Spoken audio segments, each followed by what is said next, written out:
Oh, hey guys. Oh, it is cold. 2 degrees up here in Monroe, Connecticut. 2 degrees. I don't even know if I had my tripod today. We're going to have to wing it. Oh, man, is it cold. Wow. I don't have my cheaters. I can hardly see. I don't have my tripod. I'm not doing too well. What do we got here?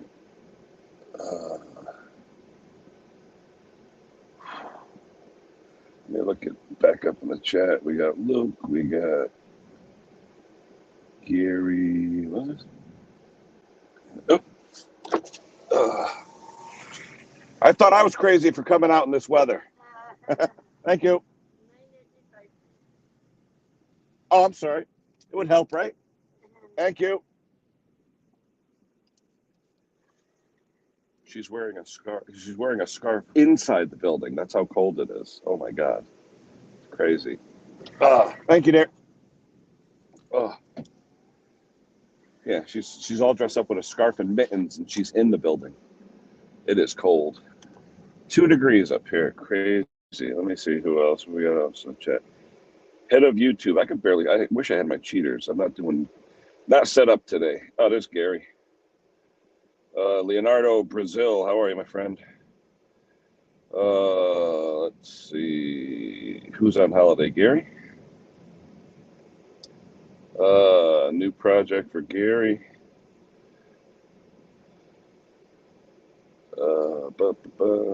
Jason Hughes, hello. Jason Summers. Oh gosh.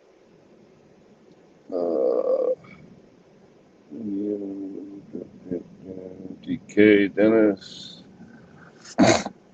Just waiting for my breakfast, and I'll throw the chat up. Oh man. What's the temperature there, Dennis? 2 degrees here. It must be colder up your way.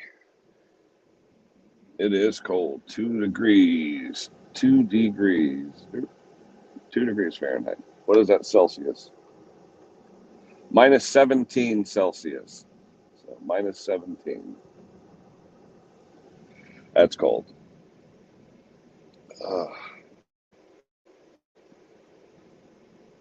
Yep. How about the same?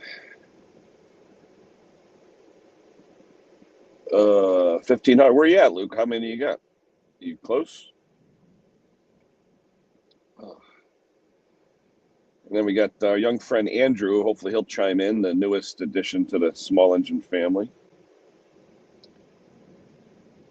Hey, Andrew Merritt. Hello. Yeah, it is cold. You're at 2 as well. Yep. Yeah. Any Vauxhall is banger red. Who's Vauxhall? Is that a GM product, or who's Vauxhall? 4 degrees in the Midlands. Yeah, it's a chilly day. Hey, Stumpy, how you doing? 1240. Okay, well, you want to throw the link out there? Feel free, Luke. We'll get you up there if we can. Another two-wheel project. Yep. Yeah, look, and I'm just waiting for my food at Dutchess here. It is cold, cold, cold. Got the heat on. I'll probably have it on for a few minutes because it is cold. Yesterday I had frost inside the truck. It was so cold. Wow. The lady inside the restaurant is actually wearing a scarf and a hat because it's even cold inside the restaurant. To think I left a 70-degree, nice warm home to come out and do a live stream. How crazy is that? I don't want to wake them up. They won't get up till about 11 o'clock. And if I woke them up at 6 a.m., they would be pissed. So I figured, let me just come out here. GM product. Okay. Stefan, how are you? Let's see. Leonardo. Not watch my comment. I could barely see Leonardo because I don't have my cheater glasses. I'll scroll back. Let's see. I can hardly see. Big truck.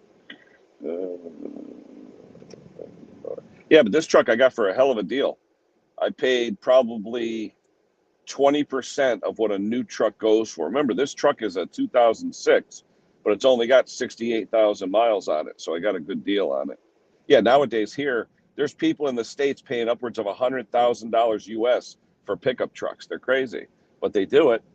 The cheapest pickup truck I saw this year was about $40,000 to $45,000, and that's stripped. So it's crazy. Prices are just ridiculous right now with cars and trucks and all that stuff. Let's see. Hold on. But there's a link. Anyone who's not on Luke's, check him out. Rob is here. Hello, Rob. Morning to you. There we go. Stay warm. All right. Thank you. She's probably saying he's the only nut that's coming here today in this cold weather. Wow. Holy moly.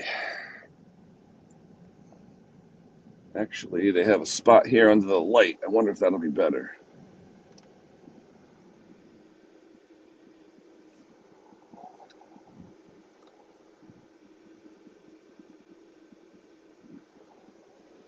Yeah, that's not too bad under the lights.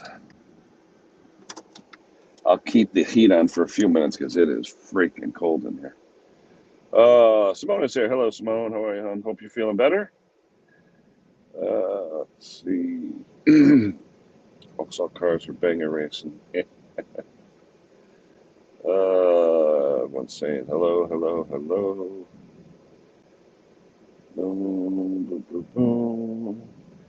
Jeff is here. Hello. Yeah, it's cold, Jeff. It is definitely cold. It's like a pickup. I'm turning the Defender 90. Ooh, Defender 90s I like. Unbolting. Yeah, Defenders are beautiful. Junkyard. Hello. Good morning. Good cold morning. You're right on that. Slept like a lot. Good. Glad you're feeling better, Simone. Let's see. Everyone's saying hello. Yeah, a lot of people grabbed new vehicles just before COVID or just after COVID started, but now it's crazy. Cool.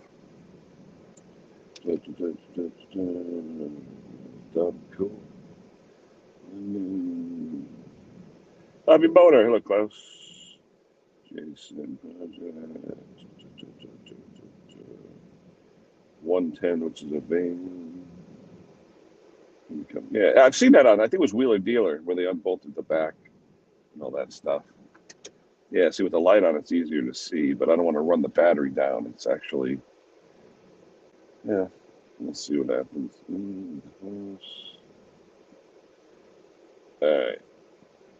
I'd be getting a Scout. Ooh, International Harvester Scout. I like those. All right, I'm going to try and put the phone somewhere where you can see me. And then I can see you guys. And you know what? It's going to be tough. Actually, you know what? Let me put the link out first before I do anything. Hold on.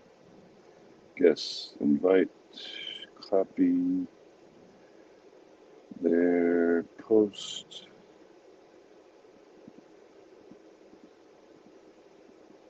Paste, chat. All right, there's the link. There is the link. I know everybody's chatting. Hey, Sparky. Oh, Sparky's on the radio. Okay. Yeah, I saw your little video thing you did on the Instagram, Spark. Big try bigger.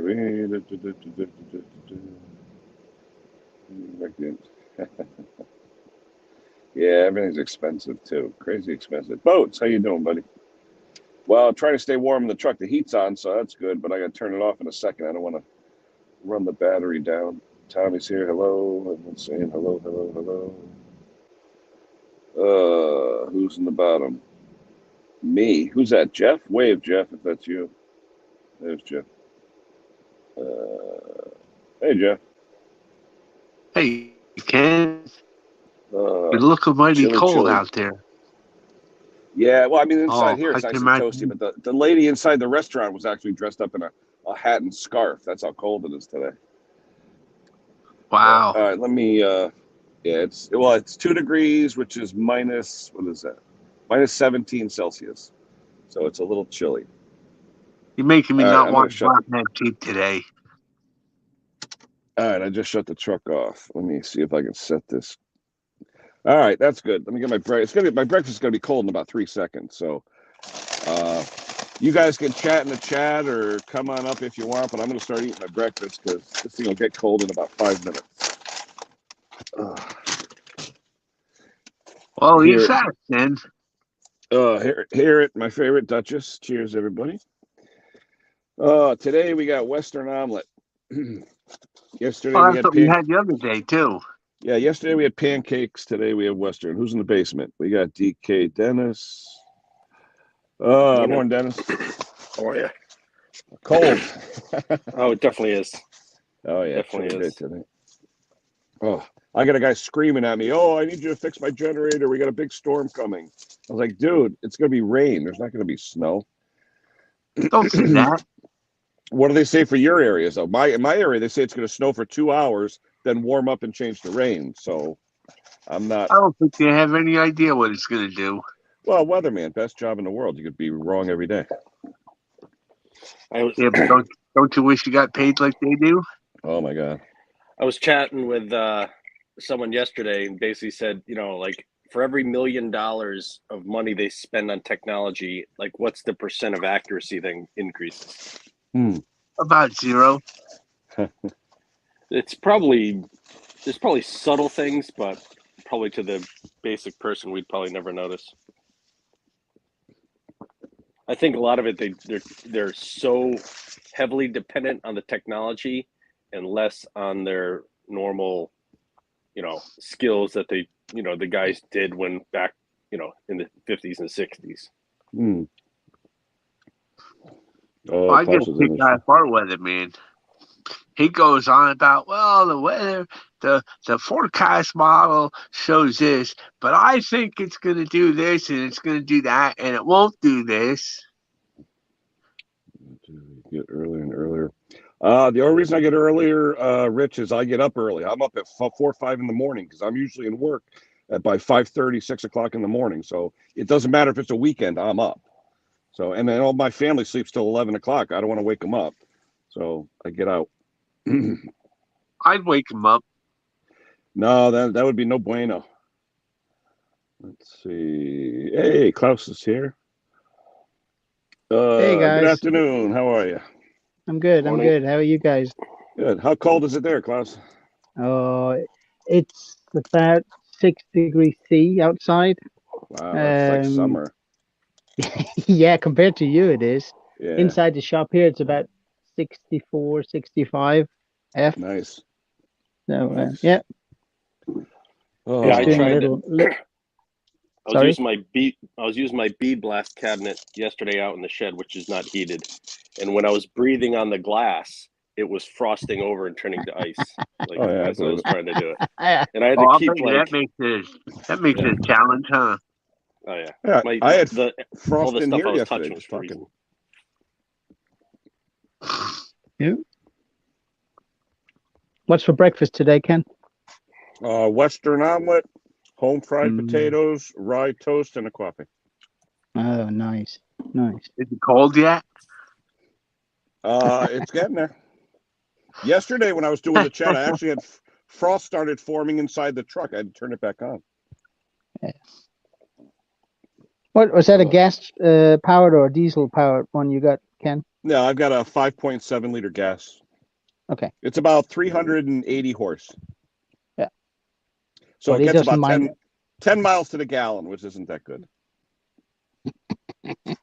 Here, that's practically illegal. Well, gas is actually going down a little bit here. How about over there, Dennis? Is gas going? We've gone down about 20 cents. Yeah, I mean I don't do a lot of driving, I've been only in the office for like 5 days over the last 4 weeks. So, for vacations, COVID, a few different things. So, I haven't really filled up any vehicles anytime in the last 3 weeks. Yeah, here the cheapest I found is $335. The most expensive is about $380. So, wow, I'm glad I ain't up there. That's per Yeah. gallon. That's per Per gallon. gallon, It's still yeah, cheap. yeah. Still Still cheap cheaper than compared you to here. guys, yeah. Yeah, Yeah, but then yeah. again, 10 miles per gallon versus what you guys are, it's probably the same by the time you do the math. Well, I pay about equivalent of $2 per liter of regular gasoline. So that's $8 a gallon. Okay, so you're double, a little over double. Okay. Yeah, yeah. But how much do you drive, Klaus? You drive a lot? I drive to and from work is like 45 minutes each way. Wow. I do okay. that, yeah, 5 days a week. And Okay. our second car, it doesn't run much. Our second car is one of those little, I call them disposable cars. It's a little Toyota. I don't know if you have them in the States. That it's a little 1.0 3-cylinder car. It uses absolutely no gas, and road tax is just a joke. They're really cheap. Is that like a Toyota Matrix or something? Smaller, even smaller. Oh, really? Yeah. I don't think I don't think they sell them in the States. All the big car companies, Volkswagen, Toyota, Kia, all that, they have these very basic, very small cars. I mean, honestly, I wouldn't be in a wreck in it. It's like it's really light, and it's. But I mean, my other half, she uses it every day, but she doesn't go very far. She only have about, I don't know, 5-6 minutes to work, and it's our second car, and it does. I mean, it's what, 5 or 6 years old now. I mean, other than yearly maintenance, we never spent money on it. It's absolutely amazing. You get a lot of transportation for very little money. Yeah. Hey, Parky, say hello, Parkness. I don't know what it would cost here. I mean, cars here are hideously expensive. Hey, Parkness, if you would, Parkness, excuse me, Parkness, send me an email, Parkness. I want to talk to you about something. Ken, what did you say your gas was? The per gallon? Yeah. Anywhere from about 335 to 380 for 87. Yeah, my where I normally go, my Cumberland Farms is 333. Yeah, okay. Yeah, Cumby's usually the cheaper. It's funny though because they all get the gas at the same place. Hello, Pete. Yeah, they actually. Well, go ahead. I can actually contribute to that because I mean the setup across the globe is that all oil companies pick up the gas at the same refinery or same refilling station, but they all use their own additives. Exactly, that's what it is. They the station they usually, I don't know about in your area, Klaus, Andrew, some of our gas places will have the additive available at the pumping station, but most tankers fill up with the additive first and then mix it when they go to the filling station to get it mixed up by the time they get to their first destination. Yeah. Here is added during loading of the trucks. Okay. I mean, when the driver comes in and he puts in his card, he comes from this oil company. If he's Shell, he gets Shell additive package. If he comes from Circle K, he'll get Circle K additive package, and they are different. And also, from experience, the low cost gas stations or brands, they tend not to use the same amount of additives. Oh, okay. And you can see it when the little pump is running when they're loading the trucks. It turns a revolution for every, I don't know, 500 liters of fuel. And you can see how many times it turns per minute, and some of them they add more than others. Wow. Yeah, I did a video. I haven't put it out yet where I actually tested just ethanol levels of the 3 major brands in our area. And I tell you, you'd be surprised because it says maximum 10% ethanol. I found some with a little bit more than that and some with actually a lot less. So they are allowed to go under. They are not allowed to go over. I think here when I see the over, it's not really the ethanol per se as to the condensation in the tanks adding a little bit of moisture. Yeah. It can be. I mean, moisture is normally not a problem. The condensation that occurs, say, if the tanker truck is loaded in the evening and it doesn't go out until in the morning, I mean, if it's jet fuel, that's an issue. But for regular cars, gasoline, it is not, because when it's dumped into the gas station's tank, of course, water drops to the bottom, right? Mhm. And they have a suction pipe that goes into the tank, and it's about, I don't know, 10 inches from the bottom. But that's why they say don't fill up when they're loading the tanker. Absolutely. Because it's stirring it up. Yeah.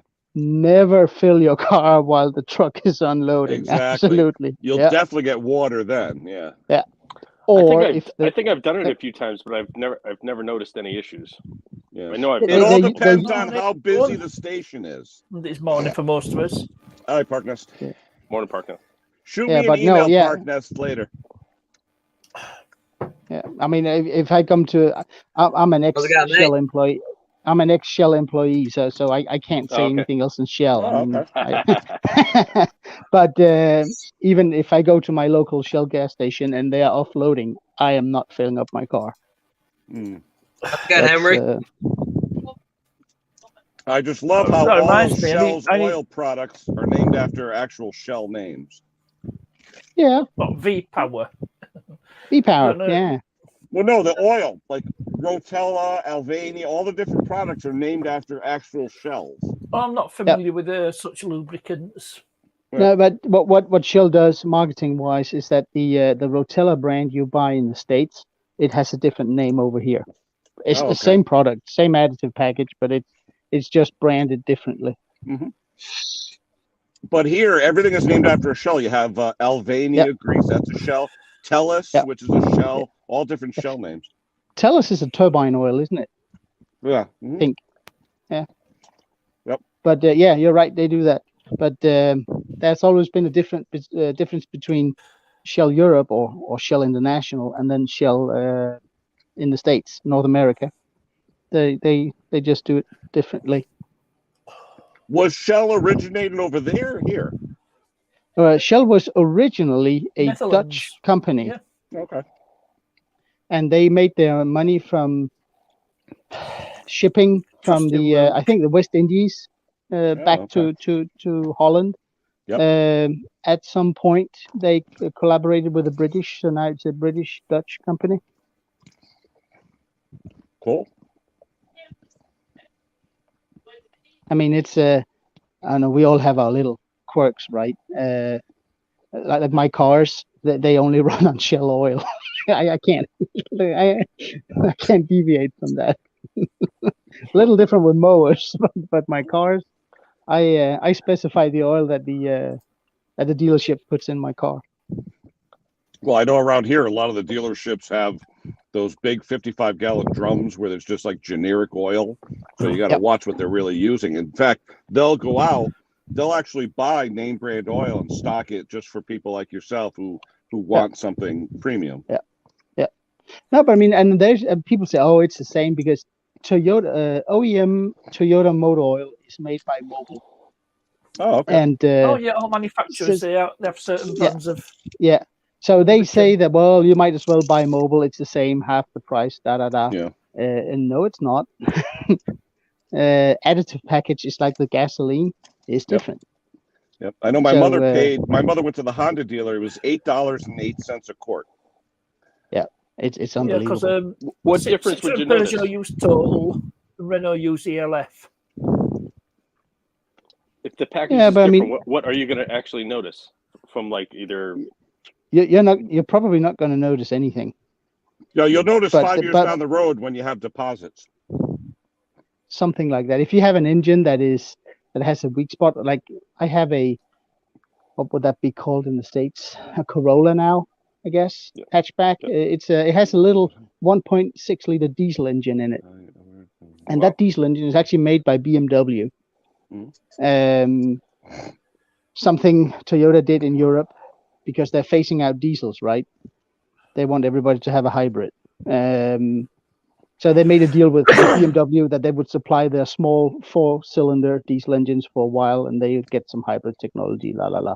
So my engine is basically a BMW, and timing chain issues on these engines is a known fact. N47. What's that? Sorry, Pugness? Is that the N47 engine? I don't know. I always get lost in those engine They were 2 types. litre, so it might be a variant at N47. You mentioned It's timing just, chains. I mean, They are, the 1.6 and the 2.0 is the same engine. yeah, so it's the N47. And if you use the wrong oil, if you use the wrong oil in it, there's a good chance you're going to burn up your chain. Hey, let me answer that question for Boats real quick. He's asking about the propane conversion. Boats, if you look at the live stream I did on Friday night with Gary B, who's bass guitarist 1985, he's actually a dealer for the guy who makes the conversions. He actually stocks them. They're pretty easy. So go to the stream I did on Friday with Gary Friday night, or actually Friday afternoon. You'll see the conversion, the brand name, and all that information there. All right, there you go. It's actually a pretty good explanation on that stuff, Ken. It's Oh yeah, Gary's amazing. I mean, I was talking when we were on with Conquer last night. Did you see all the stuff on Homebrew, Klaus? Yep. Oh my God, that was crazy. 16 taps in his basement. Oh my gosh. Yeah. That's a lot of beer right there. Yeah, it's nice. Yummy. Can I use 5W30 in old? Yeah, I mean, I don't see a reason why not. Do you see any problem, Klaus, using 530 in a Pook or Suffolk Punch? I mean, 5W30 full synthetic is recommended by Briggs & Stratton in all their engines as a premium. But even in an old lawnmower like a Suffolk Punch with old tolerances and all that, you wouldn't go any thicker? But you would never go thicker than 30 on the hot end, would you? Yeah, yep. It's an air-cooled engine. Yeah, so, true. I mean, 5W30, is it worth anything in an old Suffolk Punch? Probably a waste of money because it'll burn some of it. I would just use a regular 30 or a bit thicker. So it's, hey Henry. So no, but in a new engine, I mean, I differentiate. I can show you guys. I have it right here. I think I have 3 pails, 20 liters each, a regular 30, a 10W30, and a full synthetic 5W30. And the 5W30 I use when I know that the customer has long running intervals, like it takes him an hour and a half to mow his lawn, and it's a newer engine that doesn't burn oil per se. I would recommend a 5W30 on it. It actually reduces oil consumption if the engine is in good nick. Yeah. I mean, people don't realize how multi-grade oils work, and in a nutshell, 5W30 means acts like 5 when it's cold and acts like 30 when it's warm. At 100 degrees C, a 5W30 and a regular 30 has the same viscosity. Mm-hmm. The full synthetic will just remain at that viscosity for a longer period of time. And also, if you can, I mean, it's popularly said, full synthetic oil is slicker than regular oil. So you have less friction. Is this true, Klaus? Fuel? I know fuel is denser when it's colder, but does that mean you get more? No, you don't. But actually, Simone, you actually do. But ground tanks all hover around 8 to 10 degrees C. And when the tanker truck loads up on a hot summer day, the amount versus cost is adjusted to 15 degrees C. So if you're loading 20 degrees C product from the refinery, you will actually get less fuel in the tanker truck for the same cost. So they adjust it there. It's all done to 15 degrees C. Interesting. Yeah, it's actually it can be quite a lot of product over time. Sure. But for your customer, a regular customer at a gas pump, the ground temperature is almost it's very stable across the year. So you're not going to have an issue there. But you are absolutely right. The hotter it is, the more it expands. So liter wise, you get it. Energy wise, you're not going to gain anything. Interesting. Hey Andrew, you still there? I'm here, mate. Yeah, I'm good. Yeah, if you want to put out a link to your channel, pal, up to you. Thank you very much. I've got, as of from now, I've got 68 subscribers. So. Oh, brilliant! Cool. The live stream is definitely helping. Very good, very good. Any videos coming out, Andrew? What do you got coming up? Yeah, I'm one's editing now, so it should be with you in about an hour. Cool. Right, I've just dropped his link. Just dropped So, the link. cheers, on mate. the channel.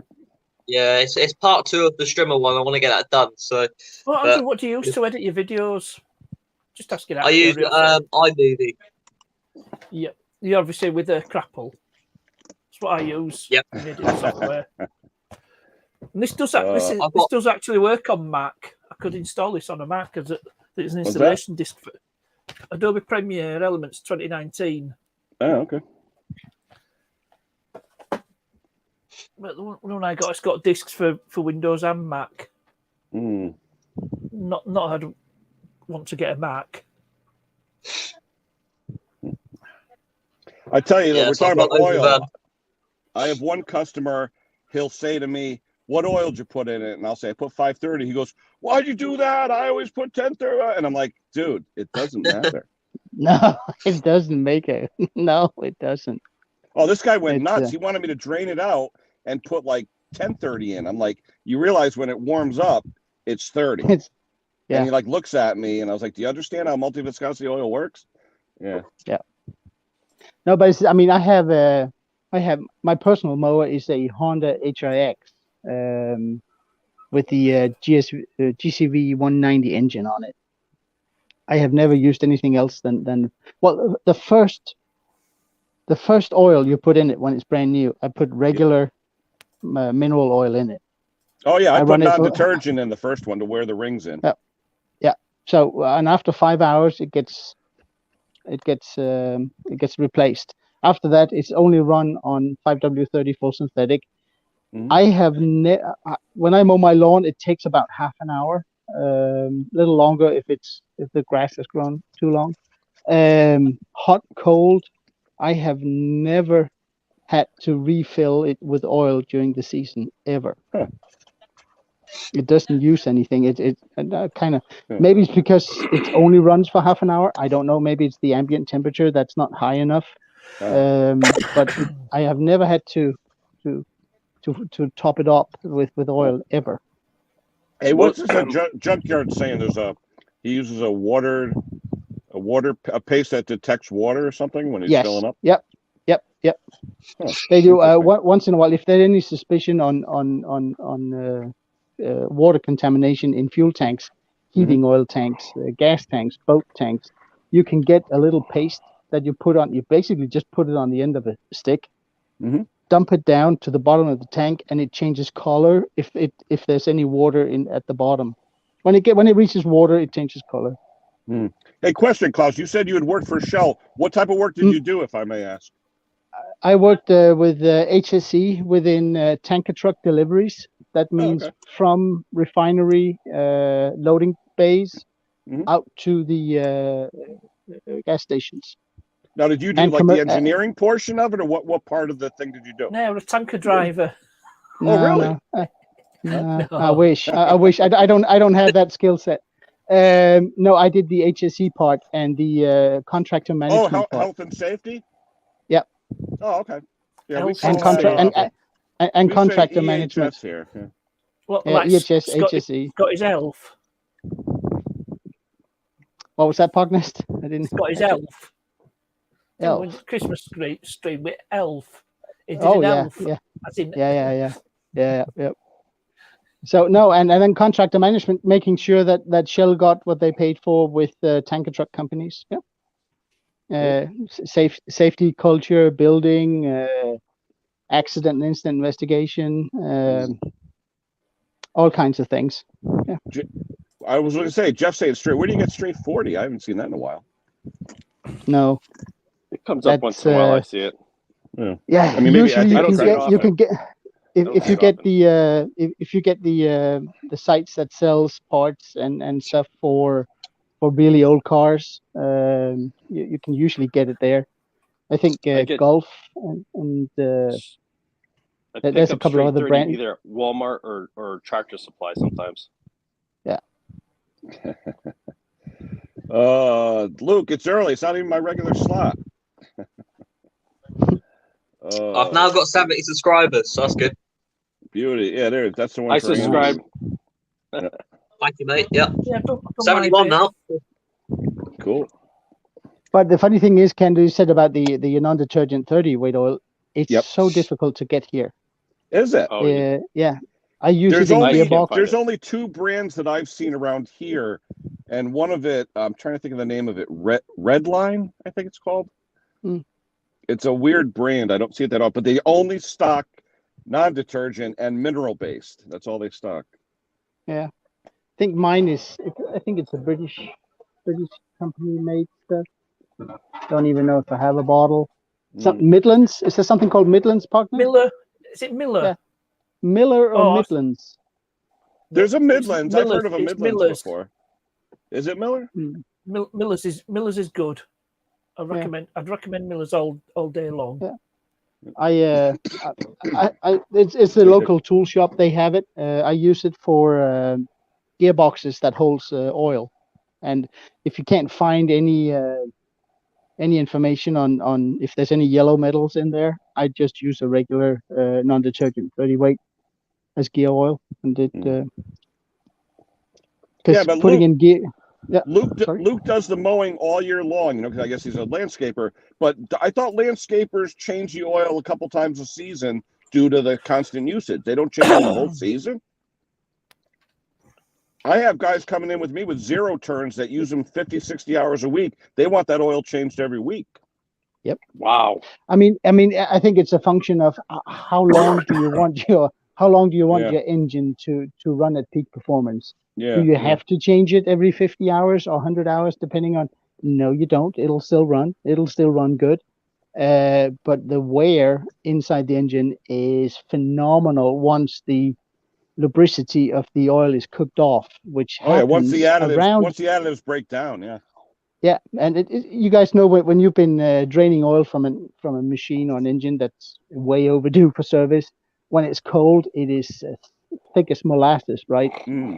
When it's 100 degrees C, which is around little under operating temperature, it is as thin as water.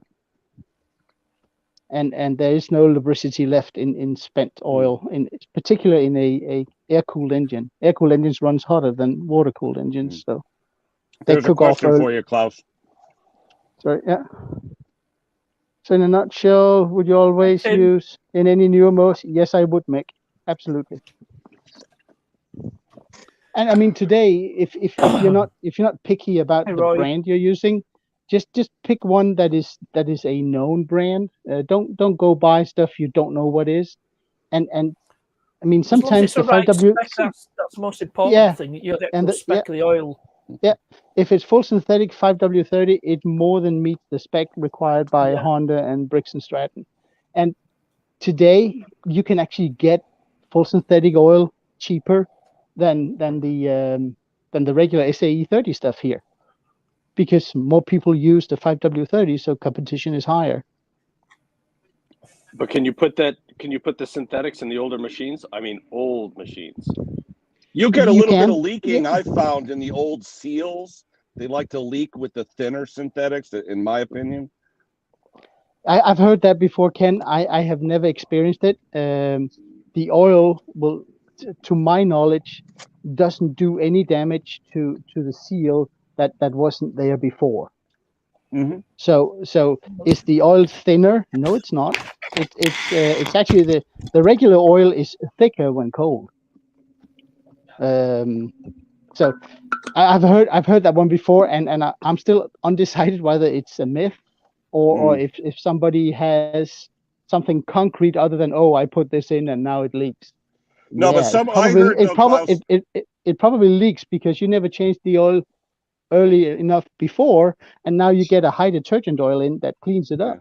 Someone told me that there was something in the diesters used in the synthetic blend that worked against Buna N nitrile rubber that softened it a little bit. So when you have pressurized crankcases, mostly the ones that are a little bit more pressurized, then especially engines that are old with blow-by, it puts excess pressure in the crankcase. And they said some of the esters in the synthetic will let the nitrile or Buna N soften enough where that crankcase pressure will push a little bit out, not a ton. Yeah, no, but I mean those are the same engines. If you don't do anything and you start putting ethanol in with your gas in them, and they'll start eating up the rubber hoses and all that. Yep. It's the same thing. But for newer engines, and newer, I mean less than 5 or 6 years Right, old. gentlemen, I have to go. I've got to go out. I've got to do a bit of gophering, and All right, then after Parky, that, don't forget to email me, brother. Email me, Park Ness. I got to talk to you. Oh, right. Okay, no worries, Ken. Thank you. Okay, bye. Just Take care. Hey, Klaus, there's a question here. You guys, I think, use this motor oil in Europe, not us. This Motul, Yes. M-O-T-U-L. Yes, it does. Does it come in synthetic? Yep. Okay. I've heard of the oil, but I don't think I've seen it here. It's to me, it's one of those oils that I think they are targeted towards the motorcycle community. Okay, yeah, that's where I've seen it. European motorcycle races. Yeah, you see the signs outside the racetracks. Yeah. Let's see. I don't know if I can turn this around here. Tim Palmer. Hello, Tim. There. Motul. Oh, hold on, wrong one. Hold on. I'm trying to. Hold on. So there you are. Yeah. I think this is I think this is a part synthetic. Cool. I use this. It's a 5W50. I use this in mostly in gearboxes for hydrostatic gearboxes. Oh, okay. Yeah, here they recommend a lot of Mobil 1 in the gearboxes. Yeah, I run that too. Just a sec. This too. Where are we? There we are. Oh yeah, definitely. Yep. Yeah, I like Mobil 1. I've had good luck with Mobil 1. It's a good product. I mean, it is, but to me, it's sometimes as long as the brand name is known and internationally recognized. It's all about, like Parkner said earlier, it's all about the specs that's on the back. I use 5W30 or 15W30 in gearboxes that are either specified to use it, or if they're worn. If they, let's say it states that you need to use a 10W30 or 10W40 in your gearbox, but if it has started leaking a little bit and traction is not as good, I would put in a 5W50, and that usually helps, particularly when it gets warm. Yeah, Klaus, here's a good question for you, Klaus, because I know you like those 3 letters that are on the bottles. Well, it says here, will automotive 5W30 be okay in air-cooled motors? Absolutely. Yeah, but what's the SAE spec? Don't you? There's those 2 specifications that you like to call out, right? But a full synthetic 5W30 will always run you API SN, maybe SM, but SM and SN, which is higher than recommended by Briggs, which is SJ, and also Honda SJ. Honda GCV engines, I know you guys seen those inside. They actually have they're belt driven inside. Yeah, there's a belt. Yep. Yeah, that belt does not take well to worn acidic oil. And you also have a lot of plastics in there. They don't like it either. So, I mean, Honda engines, they usually run great, and I have probably only seen once or twice that belt has deteriorated or has jumped. But when I've seen it twice actually, and both times the oil was hideously overdue for a change. It's funny, Rich here is talking about Slick 50. If you go on YouTube, they have the story of Slick 50 and how the guy got the formula stolen. He made it himself, was marketing it. Then he got the formula stolen. So after about 10 years, what was in the store was not actually Slick 50. It was something different. There's a big to-do on that. It was all the guy who was selling it, who stole the recipe or something. It wasn't right. Look it up. It's a pretty funny story. Yeah. I mean, if you look at the recommendations from both Honda and Briggs & Stratton, they say in capital letters, do not use oil additives. And there's a reason for that. The only thing that I sometimes do, particularly if I have an old oil burner, that is ZDDP, zinc diphosphate. Yeah. I mean, if you can get oil that is high in that, that's perfectly okay. It's actually nice for tappet push rod type of engines. For the overhead ones, not so much. But yeah, but when I have an oil burning engine and I don't know what to do, and you know, next step is the scrapyard, I use this stuff here. Let's see if I can get this in focus. Hold on, let me zoom in. What is that, Lucas? This is Lucas engine oil stop leak stuff. It's a very heavy. But you know what? You know what's in that, help. Luke? Or no, sorry. Hold on, Cos.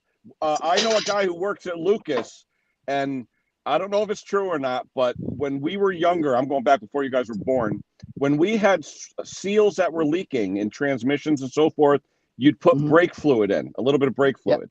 Okay, because the brake fluid with alcohol and everything else would swell the seals. And someone's telling me, I know a friend at Lucas is saying that there's additives that they add to swell seals, to swell nitrile rubber, to make them thin again, you know, to make them seal again.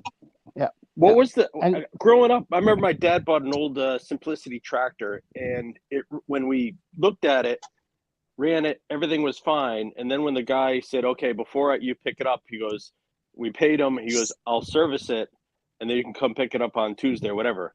And when he did, apparently he said, all of a sudden the whole thing started smoking. He said, whoever had it prior put motor honey in it.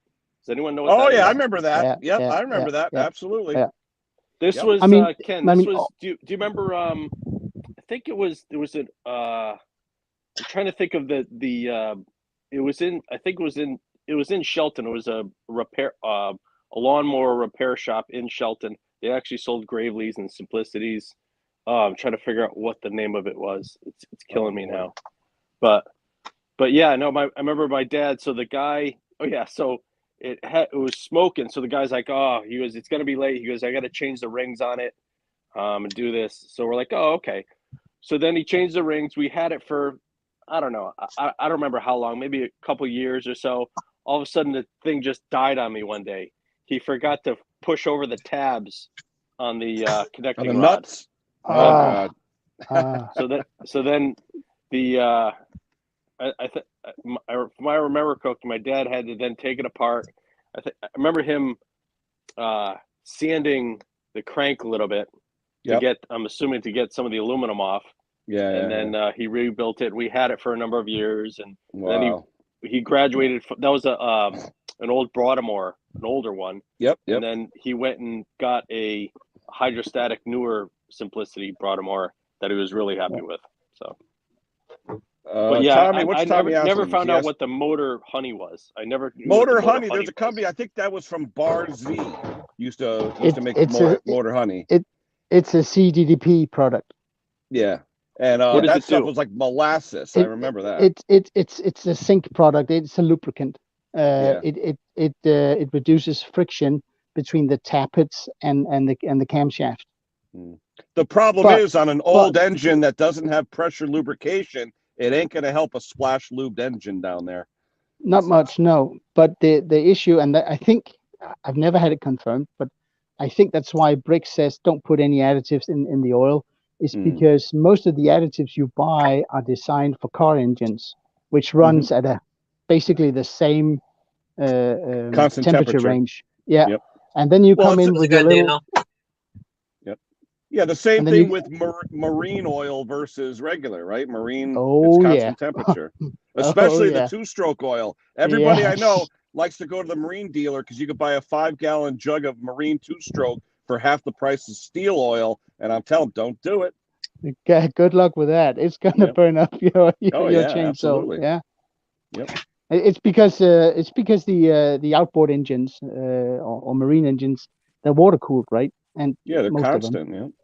And so the top of the piston temperature during operation is lower. When you use regular two-stroke oil, it's not hot enough to burn off the deposits. So if you use regular two-stroke oil in a marine application, you will foul your plug really, really fast. So the oil, which is designed to the marine oil, is designed to burn clearer and cleaner at a lower temperature. But if you then use the marine product in a chainsaw that operates at a hideously high temperature, lubrication is simply not there. It's good to know. All right, guys. Well, I'm going to go and upload this video, so I'll catch you all in a bit. All right. All right. Take care, Andrew. Cheers, mate. Thank you. Nice seeing a young man get involved. I think he said he was 19, if I'm not mistaken. So let's see. No, but I mean, and also when we talk about oils, it's a hideous subject to actually talk on, because the more you learn, the more religion you run into. Oh, you get people that swear by certain brands and certain additives, and you can't sway them. Yeah. No, and I'm actually not trying to sway anyone. Honestly, my offset point is, let's follow what the manufacturer recommends. Yeah, that's what I usually do. They built the engine. They get to set the standards, right? The only problem with that, Klaus, is do what the manufacturer recommends. But if the manufacturer recommended it 47 years ago, times have changed. You know. Absolutely. And that's the old talk about 1 to or 25 to 1 or 50 to 1. You know. That's the old talk there too. Yeah. You get a 30-year-old two-stroker, and this says 25 to 1, use regular SAE 30 motor oil. And it's, you do that today, they're not going to run long. No. But can you blow me up? Yep, sure. Hold on. There you go. Let's see if we can see this. This is from a 2. Where are we? Where are we? There we are. Can you guys see that sticker? Yeah. I don't know if it's clear. Yeah. This is the engine cover sticker for a 2-horse Briggs & Stratton engine. Look at the viscosity for winter. What's it say? It's hard for me to see. What's it say? 5W20. Oh, yeah, I see it. 5W20 for winter and SAE 30 for summer use. Yeah. The thing is with oil in an air-cooled engine, the oil, of course, it lubricates. That's the primary function of oil, right? But in an air-cooled engine, it's also a coolant. And coolant that doesn't circulate fast enough doesn't cool well. So if you fill this old 2-horse here up with say 20W50, it'll overheat because the oil doesn't circulate fast enough. It'll still lubricate, but it won't cool. In what? In a hot temperature or cold temperature? It doesn't matter. You just put whatever temperature, and then if you raise the viscosity of the oil at a given temperature, the oil doesn't, since it's splash lubricated, particularly when it's splash lubricated, the oil doesn't circulate fast enough. It does not transport enough heat from hot components out to the shell of the engine for the heat to dissipate. Usually because I run all old engines, and most of the time I'm not running many of them in the winter. There's only like 1 or 2.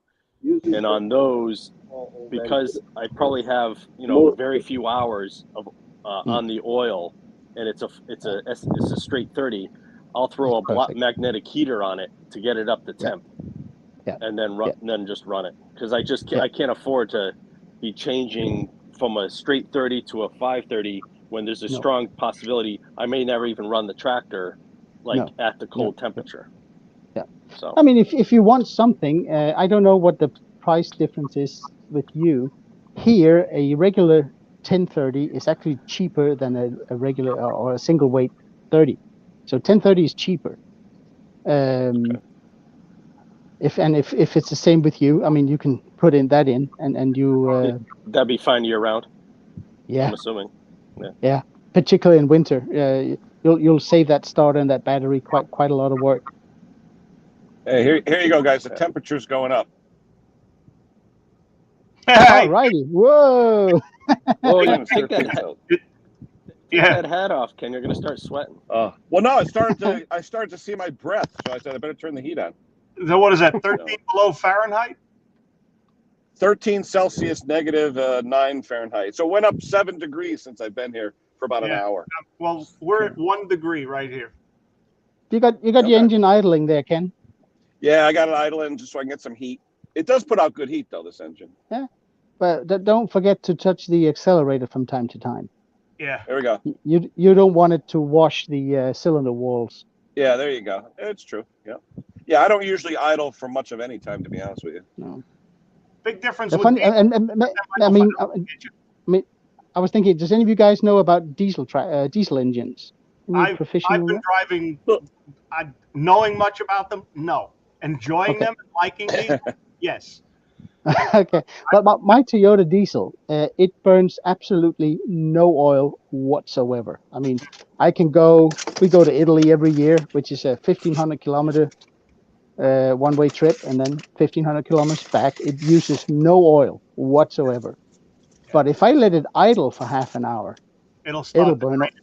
Yeah, it'll burn oil. yeah. It'll pull it down. 'Cause it's, Why is that? it just seeps its way past the seals. Okay. Why? Because of the temperature of it?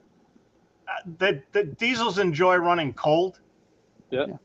And if they're cold, the metals will definitely shrink somewhat. I mean, it could be millionths of a millimeter by comparison, but yet oil will pass by it. You know, it works its way past those rings and gets down inside. I know people that have diesel engines in their trucks 400,000 miles and absolutely no issues. Oil change every 6,000 miles with it religiously, and they use the Rotella T6. Good stuff. And it's been fine. It's been fine. I converted a Volkswagen engine to run on vegetable oil. Nice. Oh, that was fun. That must smell like fries. Oh yeah. yeah. But it's funny when you Yeah, pull but into now a gas around station- here, the restaurants won't give it to you because everyone's using it for biodiesel. So the restaurants here sell it. Not that it's a lot of money, but they started selling their waste fryer oil because they knew the only problem is you make waste oil or fryer oil into oil. What do you do with all the glycerin, the byproduct? What do you do with it? It gets refined out. You can make candles. Yeah, I'm saying that's the problem is all these people, they're trying to bring the glycerin to our dump. And the guy's like, what the hell you want me to do with this? So they have to wait till hazardous waste day once a year and then deposit it then. Yeah. I mean, I bought a pail of SA30 oil, I think last year. And it wasn't until I got it, I bought it off eBay. And when I got it and I looked at it, it was actually remanufactured oil. Yeah. So they've taken used motor oil, re-refined it, and added a new additive because I wrote the company. What is this? They came back with a very nice explanation what they do. They take used motor oil from dealerships and mechanics, and they re-refine it and add a new additive package and ship it out. Yeah. Well, I got a comment. Luke's comment here. The only if you read Luke's comment, the only reason I would say no to that, and you guys in UK have a lot of luck with the torch plugs, and that's great. You know, Roy the boy and Dick and everybody. But here's my issue. If I had a bunch of, say, Luke's comment, if I had 10 customers that I use torch plugs, all it's going to take is one of those customers to have a callback because of a bad plug, and all the profit's gone. So that's why I don't do it. Yeah, but I mean, torch plugs, and I know it's our favorite product to hate. On a regular lawnmower, single cylinder push mower, I honestly don't see that much of an issue. But a 14,000 revving chainsaw, I see an issue. Yeah. Because the stresses that the plug is subjected to in the chainsaw is much higher than it is in a regular push mower. Would I reinsert a customer's torch plug if he hasn't asked me to change it? Yes, I would. I would clean it and I would put it back in. I have not seen that many issues with torch plugs in mowers. In trimmers and chainsaws, oh yes. Yeah, two strokes. I mainly see it in the two strokes, but I'll be honest, 99% of the torch plugs I see are only in the two strokes. I don't see them a lot in the four strokes here. We have a brand here. It's called, I don't know why it's called Texas, but it's called Texas. It's one of those household names that every Dane knows it because everybody has had one of those products for some point. Yeah. They used to be, made in Denmark, good quality, all that stuff. Most of my tillers I do are Texas tillers. They're really good. But like everything else, they now own a factory in China, and everything that comes from them is made in China. and they of course they have torch plugs on them, but it's not that big of an issue. Other than when you order a replacement plug with Texas, it's weird. You get a Denso. So they're not selling their own plugs as replacement parts. Yeah. It's It's weird, funny though, but you talk about Denso. If you look at James Condon, I think it was 2 videos ago, where he had an inverter. He had that one Denso that was driving him nuts. When he applied heat to it, boom, shorted out. So that was kind of weird. I'd never seen that on a Denso. this, you guys all know this one, right? QC12Y, where are we? RC12YC? Yeah, the overhead valve champion plug. Yeah. This particular one here did almost the same thing. I thought it was the coil. Because it got hot and it would start. I mean, I don't know how well this phone here will. I mean, it doesn't look bad. It's not even worn. It's a little rusty on the outside because it's old. But this particular one, when it gets hot, spark disappears. Yep. And I mean, I tell you though, I'm thinking about starting to check spark plugs now when I have electrical issues, just for that reason. How are you going to check it, Ken?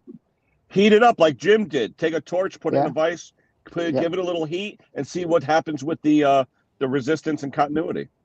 Yeah, but I think a lot of people do, and a lot of shops do. If people come in for a service, just like Mick says, you come in for a service, people expect to see something done to their mower. And how many times they yell at you when they see the old plug is still in there? They're like, "Whoa!" And I said to them, "Why interrupt something that's good?" You know what I mean? I don't know. Yeah, I mean, I have regulars that comes here, and I usually tell them, I'll look at the plug. If it's worn, I'll replace it. If not, I said, okay, I put it back in, and they go, sure, I save money, no problem.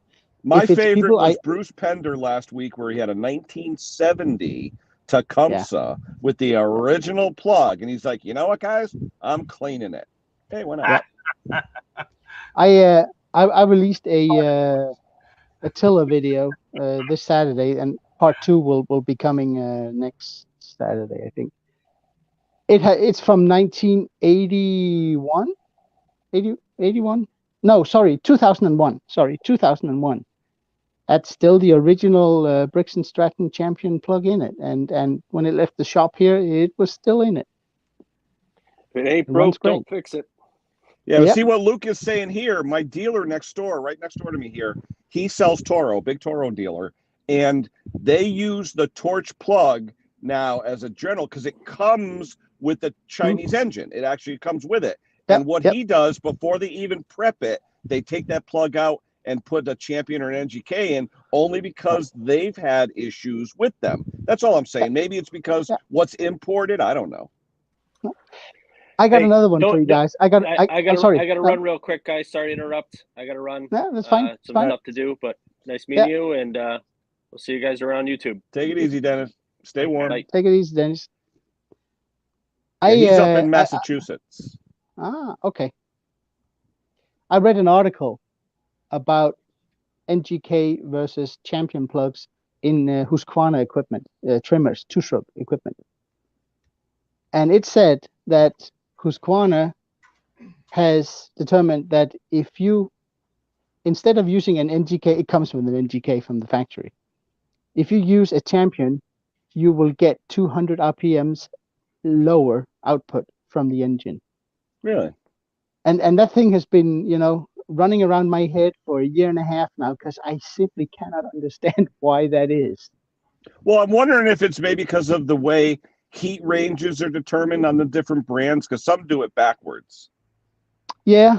Where you get a hotter plug because hotter versus colder will give you a difference. It will. But if you go in and you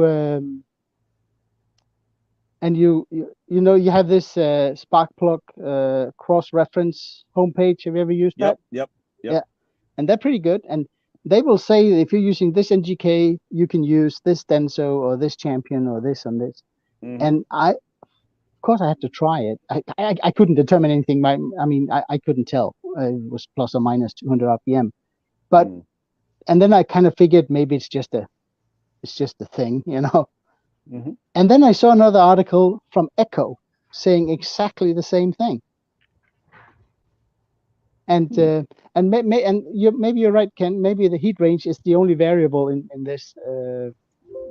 I've just seen too many brands where the numbering system on certain brands goes from high to low and other brands goes from low to high, so that people get confused. They don't look at the insulator to see the distance. They just go by the number on the box, you know? Yeah. You're right. And it could be. I mean, it's the only thing I can come up with is the heat range. Like you said. I mean, I've swapped out hot plugs for a V-twin that had one cylinder leaking a little bit. I put a hotter plug in, and you know, we do what we can to keep the things running. You know. Yep. Oh yeah. Yeah, it's I just if you put a plug in with a other than optimal heat range, it would run poorly, wouldn't it? And so, yeah, I don't know. It's a weird one. I never figured it out, but and I never found anything where anyone is describing why that is, and will you lose RPMs if you put a hotter or colder plug in? I know if it's too cold, it'll foul too fast. Yep. Or if it's too hot, it'll take heat damage. But other than the other way around. I know for a fact, though, my dealer next to me right here, my Toro dealer, said to me, Echo and Steel, certain plugs, if you put the plug that's recommended, like a 4ES or something, if you put one of those in a Steel, it won't run. But the Echo, if you put the plug recommended for the Steel, the Echo won't run. And it makes a difference on the heat range, Echo versus Steel. It's not 1-to-1. Yeah. And he was thinking it's something about the combustion chamber shape or something in there, and the amount of crush and everything else, where Echo differs from Steel, because Steel has a different type of like pent chamber on the top of their combustion chamber versus like a hemispherical like an Echo, you know? Yeah. I can't remember if it was Bree who talked about it or it was someone else. But if you order an OEM plug from Steel, you get an NGK product. Yeah, but you do. Generally, you get an NGK box. Yeah, but the size of the porcelain part on the OEM Steel one does not match the equivalent NGK one. Same numbering. And why that is, I have absolutely no clue. I have never run into it as an issue. So I don't know, but I just know there's a difference between NGK makes a line of plugs just for Steel. Yep. And they are not for sale. You might know, Klaus, what was the difference? We had talked about it once before. The silver box NGK versus the yellow box NGK. I have absolutely no clue. Because there's sometimes when you get NGKs, they come in a silver box, and sometimes they're yellow, you know? Can it be Someone an had iridium? mentioned something about that, yeah. Can it be an iridium plug, you know, where it has the pointed tip? It might be. Because I have, I don't know if it shows. I don't know if you guys can see my collection of plugs. But I have never seen a silver one. Okay. Well, when I buy them. These are all regular, And the red one up there is just because it's a 2-pack. So they're yellow inside. So, but I don't know. Are you guys familiar with that company, Klaus? That Rock Wool? I've seen they sell parts. Rock Wool, it's called. I've seen them on a few channels. Rock Wool. Yeah, Rock Wool. It's like a parts distributor or something. It says Rock Wood. Yeah, but I think it's Rock Wool. Okay, Rock Wool is an Danish insulating manufacturer. Okay, no, I've heard of that, but someone said there's a small. I remember seeing a small engine parts distributor or dealer called Rockwood or Rock Wool, something like that. I don't know about those. No. Yeah, maybe someone will chime in. Yeah, it was sort of like Banggood. You know how you have Banggood out there? Yeah. Oh yeah. Something similar to that. Rockwood. Yeah, there it is. Rockwood. Yeah. Yeah, Rockwood. Yeah. Let me see. But I don't know. There must be. I mean, we in Denmark here we have 2 big brands Bricks and Stratton dealers. Mm-hmm. We have a lot of small ones too, but the ones that have stuff in stock, there are two of them, but they are all targeted towards businesses. So as a private person, you can't buy with them. You have to have a business account. Mm-hmm. But there are ways around it, and I buy with them too. But it's a hassle. And I have a lot of people who ask me both from YouTube and also with comes in the shop. Oh, can I buy with them too? I said probably, but just remember when you phone them up, you need a parts number. And Okay. I think that's what deters most people from buying from these places, is that you can't call them up and say, "Oh, I have one of these red mowers. Can I please have a plug?" They're gonna go away. we don't want to. Yeah, well, we don't want to talk to you. But if you say I'll buy 10, what's it called, BPRLM or BPRP, whatever they're called, from NGK, they go, sure, we'll ship it right away. Or if you have a parts number, they go, sure, no problem. But the other, they simply don't want to deal with. Yeah, I don't know about that. That's got to be a special NGK and the silver motorcycle, Ken. What does it say here? Yeah, see, Luke says he got. It's called NGK Laser Platinum. Oh, that it sounds could expensive. be for motorcycle use or ATV. Yeah. Luke says here he gets Bosch parts from his steel dealer, and yeah, you. I mean, if your dealer Luke is hooked up with Bosch, he will sell Bosch plugs, and I don't see anything wrong with them. Oh, yeah, see, they're iridium. They're iridium plugs. Yeah.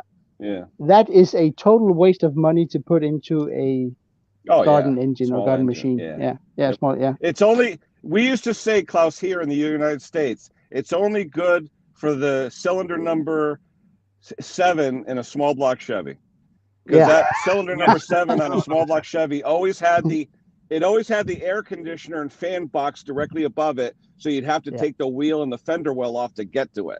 So they would always put an iridium plug, and it would never get changed for the life of the engine. No, but I mean, we talked about cars earlier. That little 3-cylinder banger we have, I think it is either 5 years or 100,000 kilometers before it needs to have its plugs changed. And they are Denso plugs, and they cost you an arm and a leg. I don't know what it is with them, but 100,000 kilometers or 5 years, which I think that's a lot of sparks. Hey, Thomas just put out. Thomas just texted me. Paté's just put out a video. They explained that both of them had COVID, and that's why they haven't been around. So that's interesting, because people were asking where Paté's been. So that was. I hope they're better. Yeah, absolutely. Well, our oldest one, he got the Omicron version week and a half ago. And but let me ask you though, Klaus. You say he had the Omicron. There's actual tests that can distinguish the variant. When you get when you get a positive test, you go get a different test, and that test will tell you what type it is. They say they're going to stop doing that because it doesn't make a difference anymore. I mean, he was down for a couple of days with, as he said, he has had colds that were worse. He said it wasn't a biggie. I'm not saying it's not a biggie. That's not what I mean. But yeah, I mean, he said I tried worse. Absolutely, I had a headache and a little bit of a sore throat for a couple of days, and that was it. Yeah, if you guys want to later on today, go over to Paté's channel and give him best wishes. That's for sure. Absolutely. So, I feel bad for him too, because if they were sick, we had that wicked snowstorm a week ago, and as you guys know, Paté's do snow removal. So I'm wondering how they made out being sick and having to go out all night and do snow. Yeah. All right, I'm gonna go, guys. The breakfast bell just rang. Okay. Oh, nice. Enjoy. Right, I'm tempted. Care, I may go get another coffee. Have a safe day. It's Talk to you later. cold. Bye. See you, Kevin. I may drive around and get another coffee. It's getting chilly again. It's funny though. I drove up to the drive-through. The lady's in there with a hat and scarf on inside the restaurant. Yeah. So, yeah. It's. yeah, it was cold this morning. But minus. What did you say? -3. It was -17 Celsius. Yeah, that's cold. Yeah. Yep. Is it windy as well? Let me see. Right now, yeah, a little bit. Yeah. That's Yeah, chilly. the wind chilled here. The wind chilled was -35 Celsius this morning. Yeah. So a little chilly. I'm due for a short bio break. Give me a minute. I'll be right back, Ken. All right. I think I may drive around and get another coffee. Oh. Ready? Oh. All right. Put the link back out there. See if anyone else wants to chat. Like I said, I'm early today. I was a couple hours early because I wanted to get out of the house, get my coffee. Hold on. Let's see. Paste. Done. Chat. There's the link. The only problem is more coffee means I have to go to the bathroom and I don't feel like getting out of my truck. Thomas, 1 degree. Yep. Yeah, it's warm. It warmed up a little bit here. It's like 9 degrees. Oh,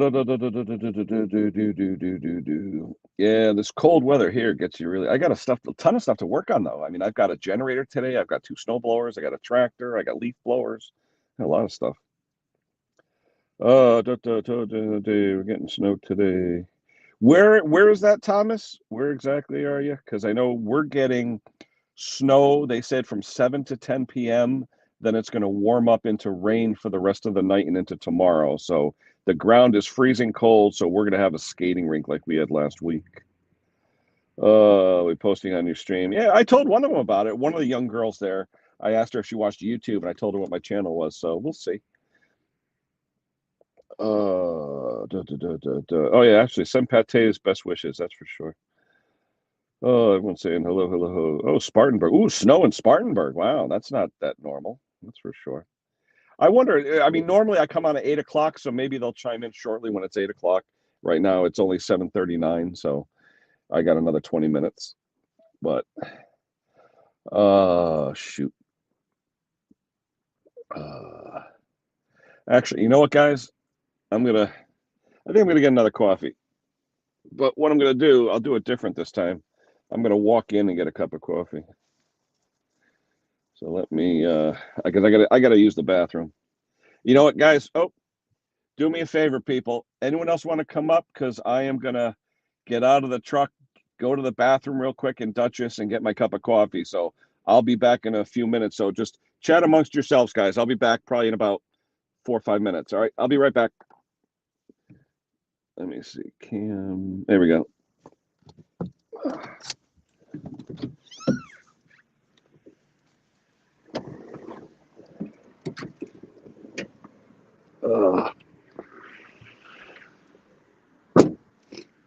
And if I'm not mistaken, this microphone is still on because I have a earbud in, so you could probably still hear me.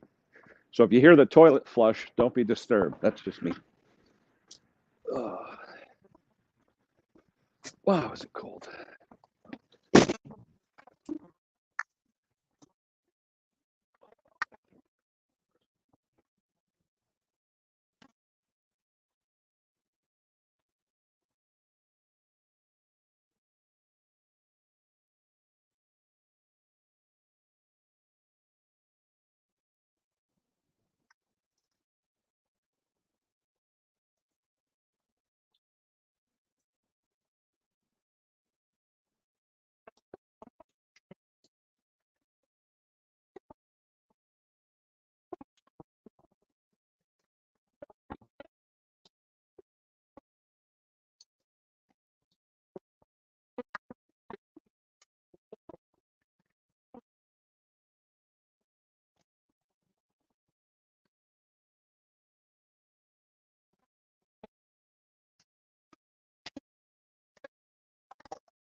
All right, get the coffee.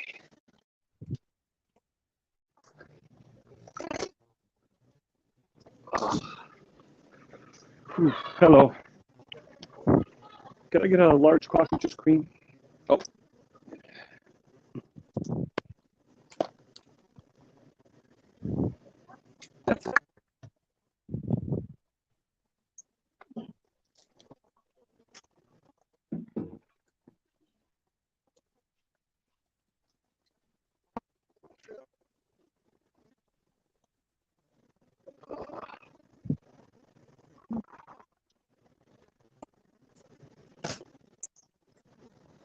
How you doing?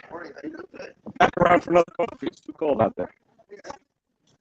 It's funny. I came up this morning. I was the first person to drive through. She had a scarf on. I was like, "Oh, how cold is it in there?" I said, "You got a scarf on?" Yeah. Yeah.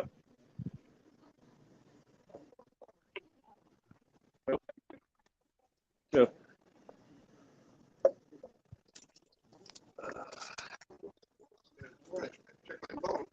We know what it is. I do a YouTube live stream every Sunday morning, and I've been doing it from here in front of my truck. But after 5 minutes, it's frozen. I don't want to keep the heat on. But yeah, the coffee, literally 5 minutes, it's cold. I mean, it was, when I got here this morning, it was literally 2 degrees. Now it's 11 now, but it's cold.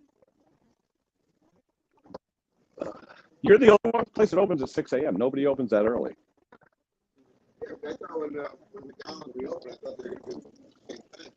Yeah, but you know what? They don't even show up, though. You go there, and it's like, what the heck? Oh, the cook didn't show up, or someone didn't show up.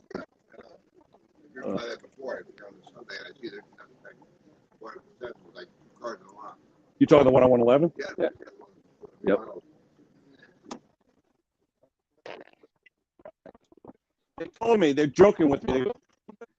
You're always promoting them.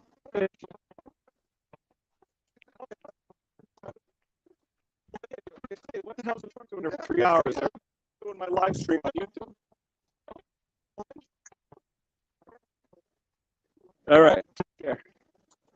I'm going. Hi. Yep. Take care. Sponsor, who knows? That was the guy. That was the manager of Dutchess. He knows me. They see my truck out here all the time. Yeah, I'm amazed they haven't called the cops on you yet. No, because I spend money. I actually spend money. Oh. Yeah, he was just saying, because I come up here, it was funny, the lady who was wearing the scarf, she's actually sitting down in a booth having a coffee. Oh, it is cold. But oh shoot, I got toast in my truck. But the manager's funny because he has a scarf on too.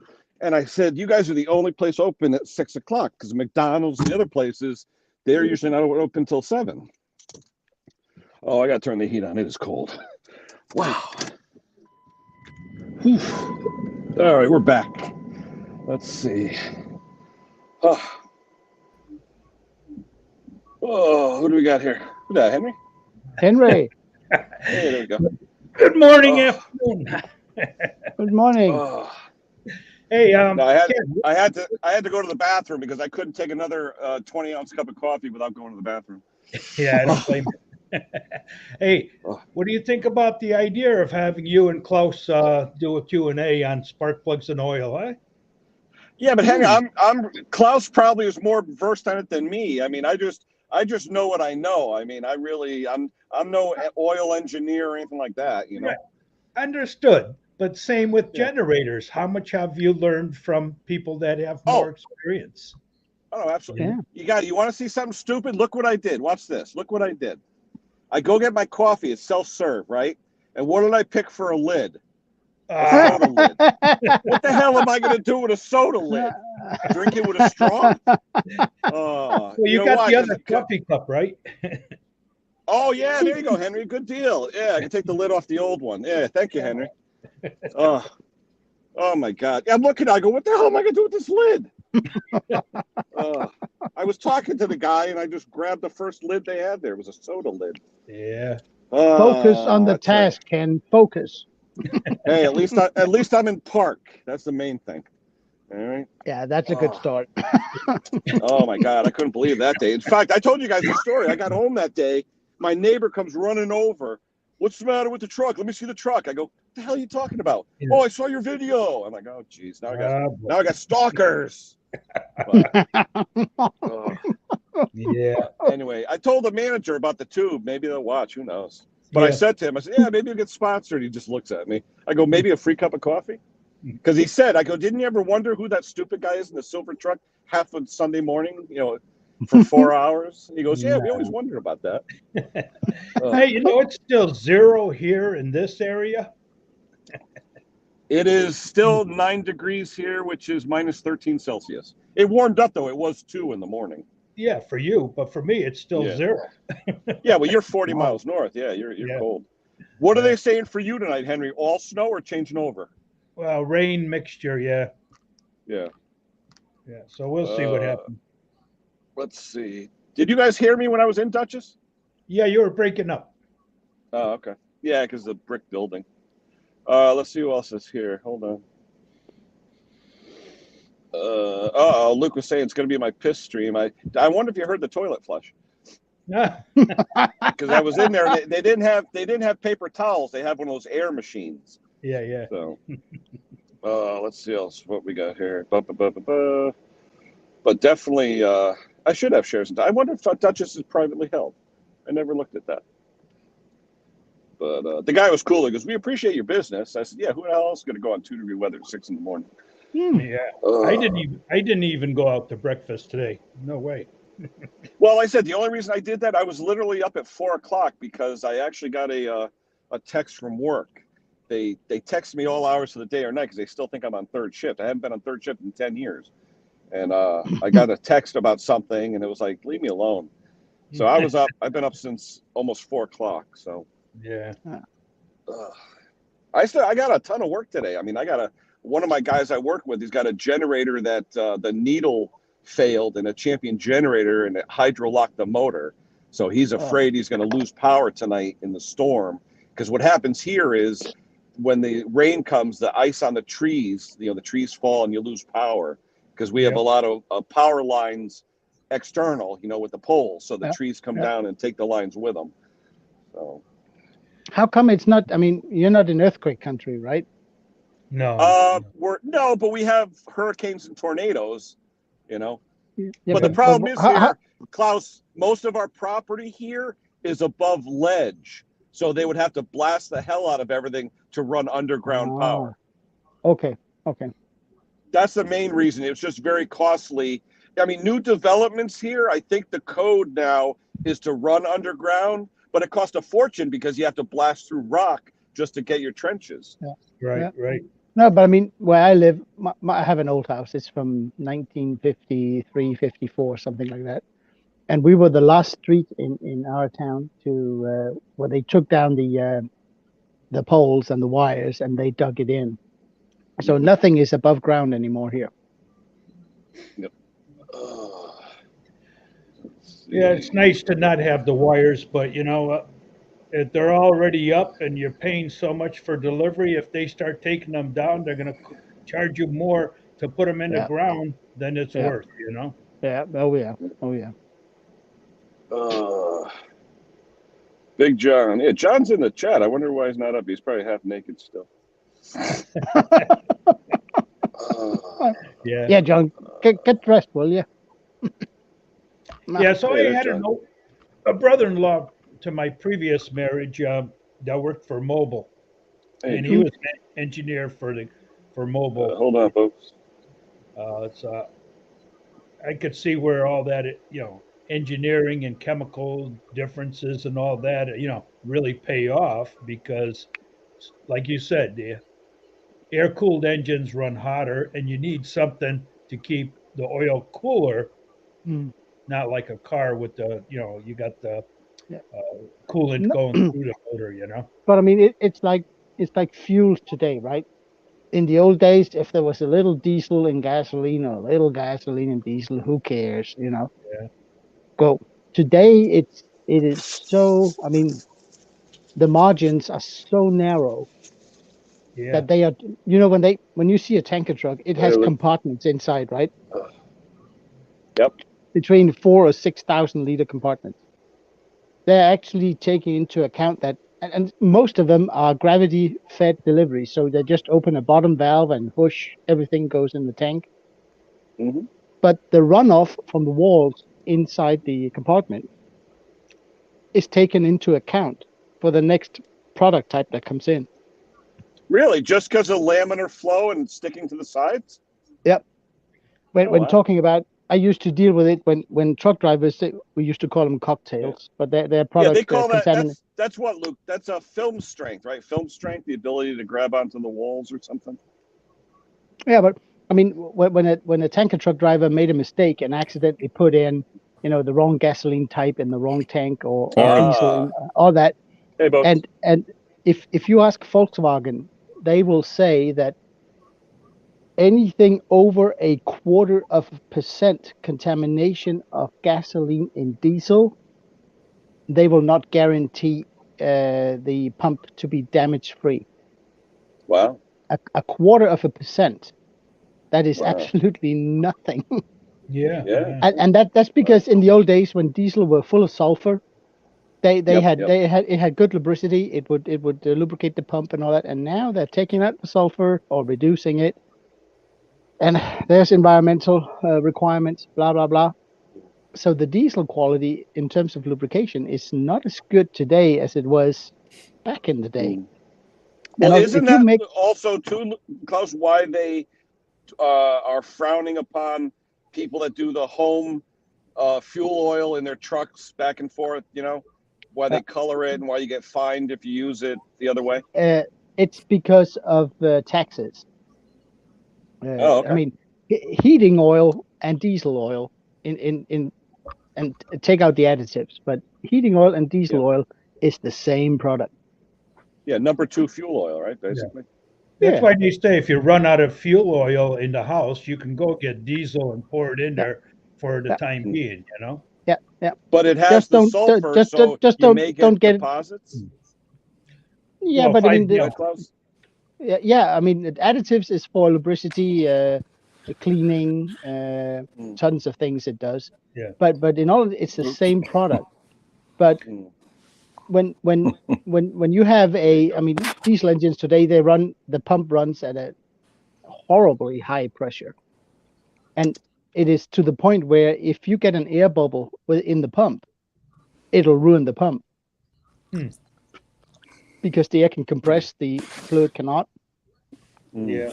In an old 1980 tractor, who cared? I mean, yeah, you'd winterize it with a little gasoline and a little 2-stroke oil, and it'll be fine. Sure. But in today's cars, they don't tolerate anything. So, Boats, what's going on, brother? How's the weather over your area? Oh, 70 and stormy, high seas today. You're what, Gulf Coast? What are you, Gulf Coast? Yeah. I'm down by Naples. Okay. About a half hour north of the Everglades. Wow. So I guess you don't have a heating bill like we do. Oh, but when my heat runs, it's like a 60 amp breaker that feeds the air handler with the heat. And, electric heat. Wow. Yeah, and it's weird because we're used to heat from the floor registers or radiator heat. Well, this is like kind of, I don't know, you feel like you're in a convection oven because it's like, I mean, it's throwing just radiant heat. That's straight. And I never liked that, like working on jobs. I'm a retired electrician, and they'd have those big electric radiant heaters. Yeah, like in Home Depot, they have them across the doorway. They made you nervous too. Oh yeah, we have those wherever we have big roll-up doors in our buildings at work. Yep. You have the big right next to them, so you don't have the heat loss kind of thing. Yeah. But I tell you, those things, man, you get a suntan walking underneath those. Oh yeah. Or they have the heat that blows down too. Yeah, the heat that blows down. You look up, it's glowing cherry red. Oh yeah, it's blowing right on you. Yeah, I forget the name of that company. I've seen them in above doors. I think they call it like heat knife or something like that, but it blows right on you though. Yeah, but I tell you, it doesn't lose any heat in the building though. Yeah, but I wanted to ask you again about that propane conversion. What were you saying about the if you look at the stream we did on Friday night, myself and Gary B, who is called Bass Guitarist 1985, he's a dealer for the guy who invented, it looks like a gasket that goes between the carburetor and the intake with a little hose on it, goes to a special regulator to plug into a propane tank. Right. It's I a understand conversion how kit. that, yeah. Yeah, but he's the dealer for it, and he spoke a lot about it and about the benefits of propane versus natural gas versus gasoline, the heating, and how it's totally opposite with propane since it's a gaseous fuel.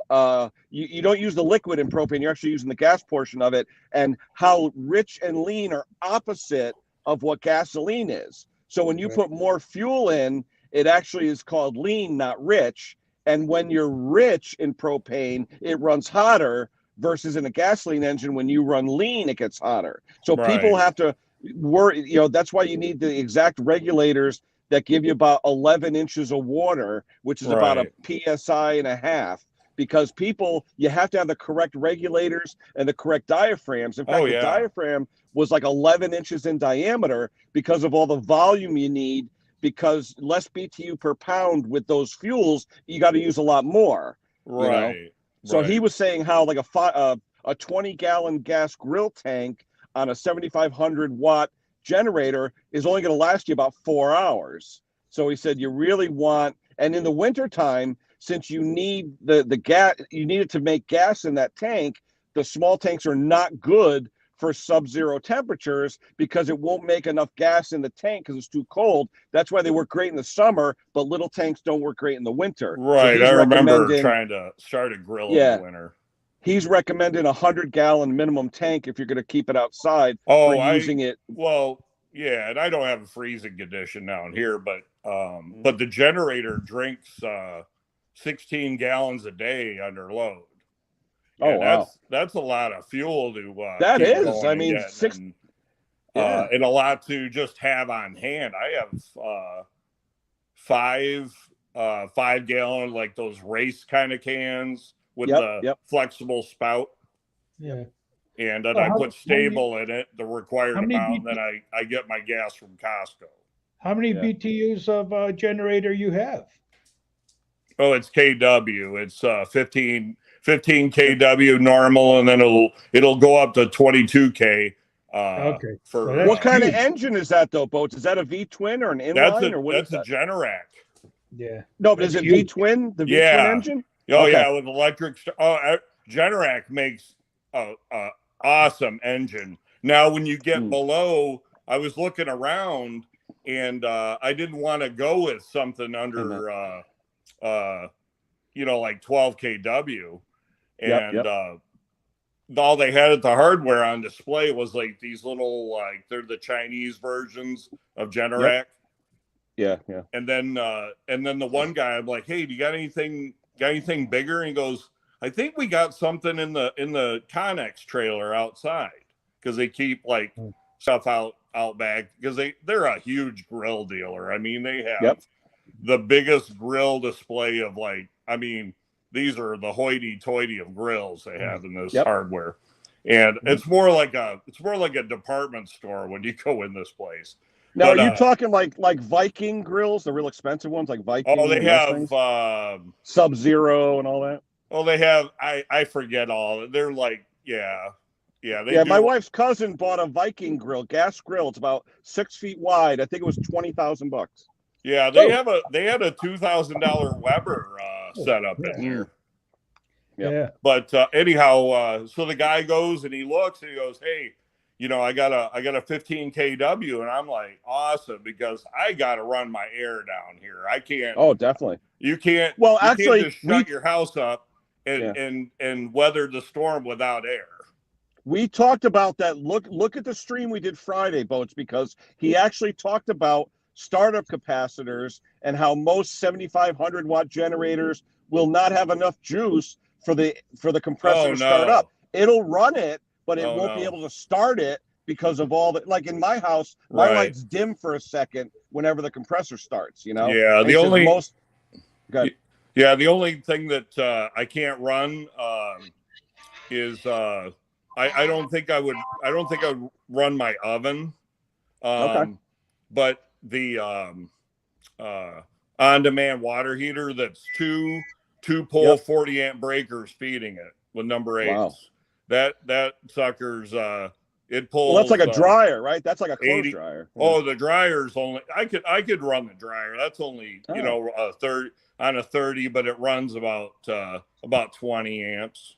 Okay. But because I can go,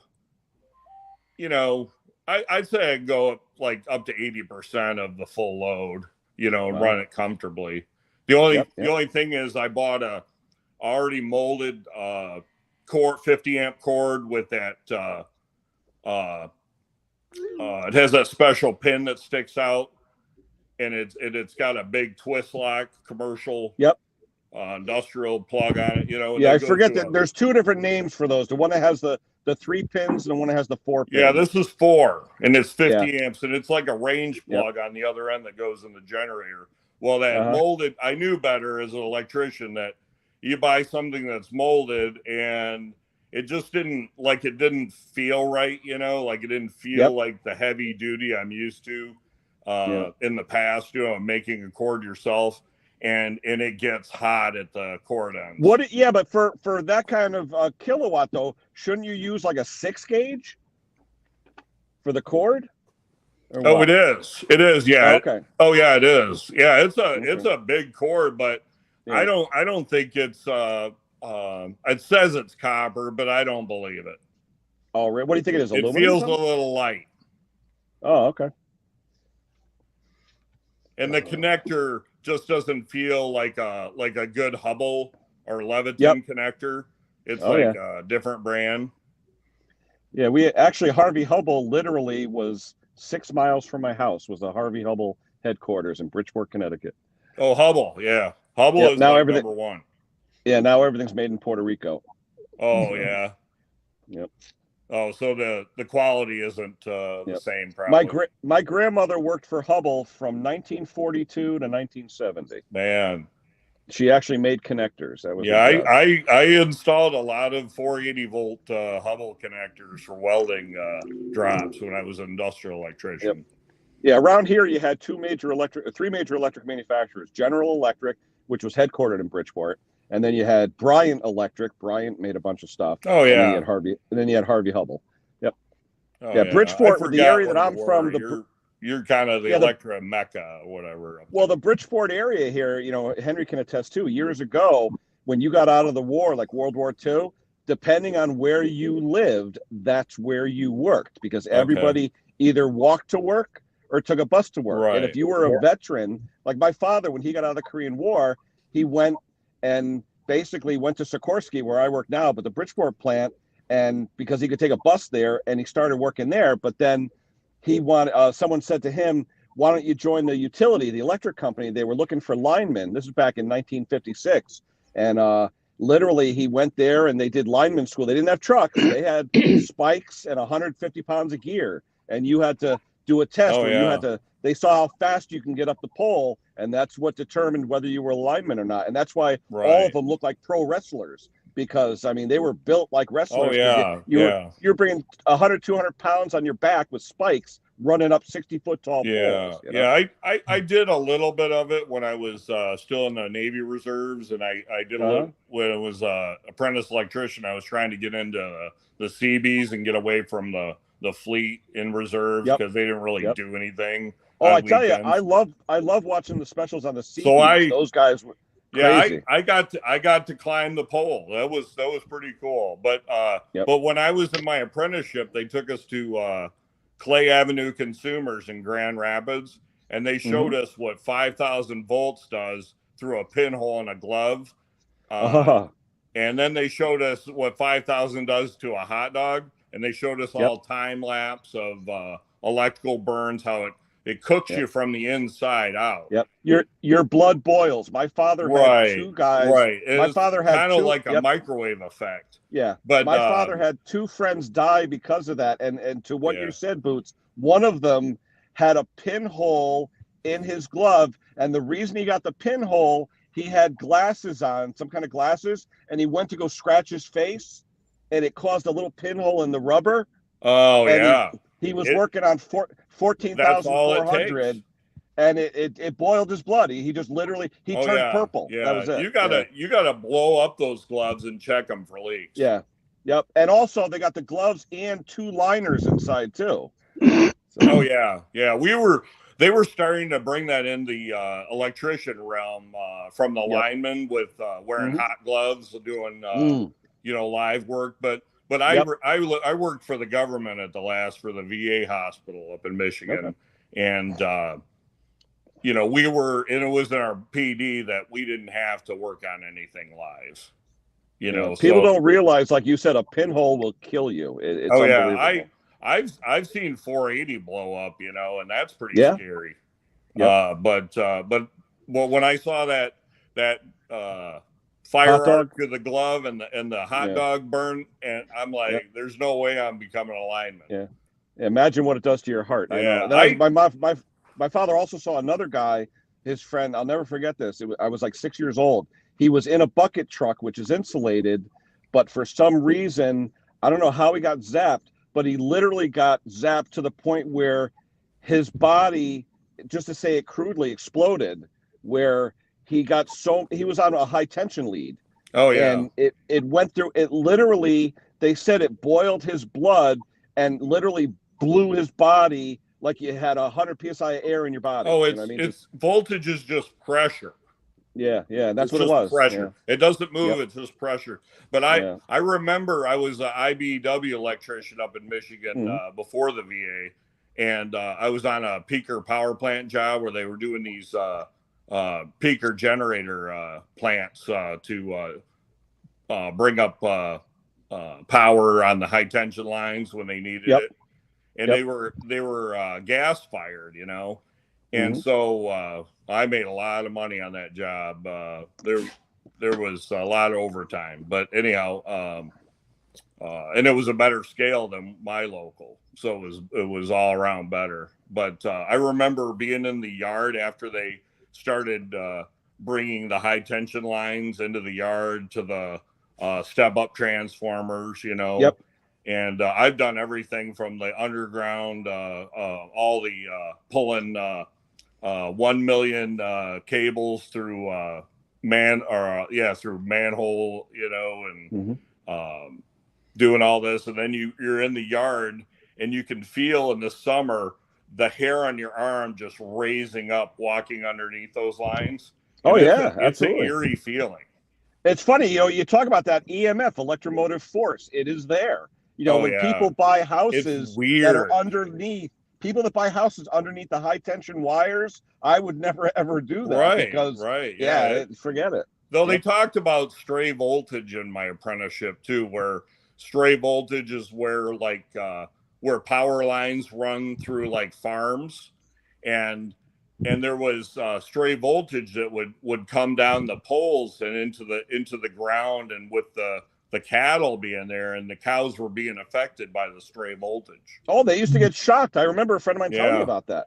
The cows would always go to where there was like a mound of hay or something because it would come through the earth and shock them. Yeah. And electrical inspectors never go to farms because that's considered agricultural in the code, and they have no jurisdiction. So you can see the most like harebrained wiring mess, on a farm. Yep. Now, let me ask you, do you still keep your licensing current? No. No, there's no reason. Some people like to do side work. And I don't live in Michigan. No, I can't. I can't work. That's why I retired from the VA.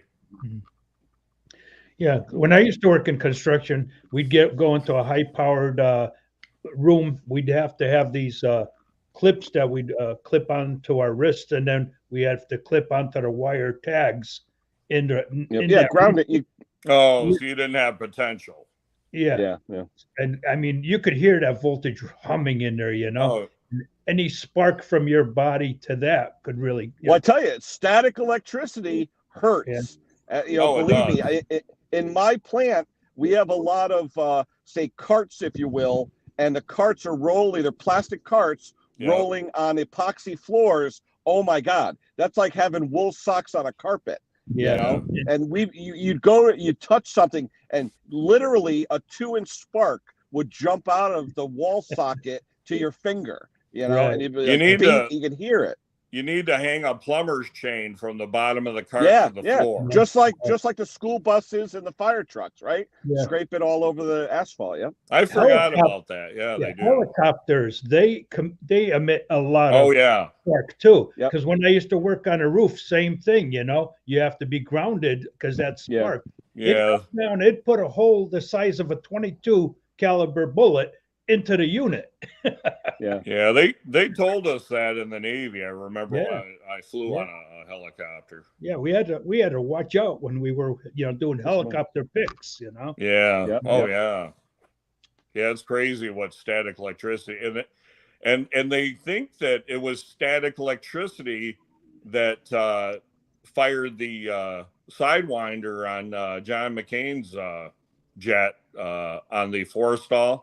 Yeah. Huh. You know, and it was set off everything else. And oh man, that film they showed us in boot camp of the Forrestal burning. You know, that was I got my buddy.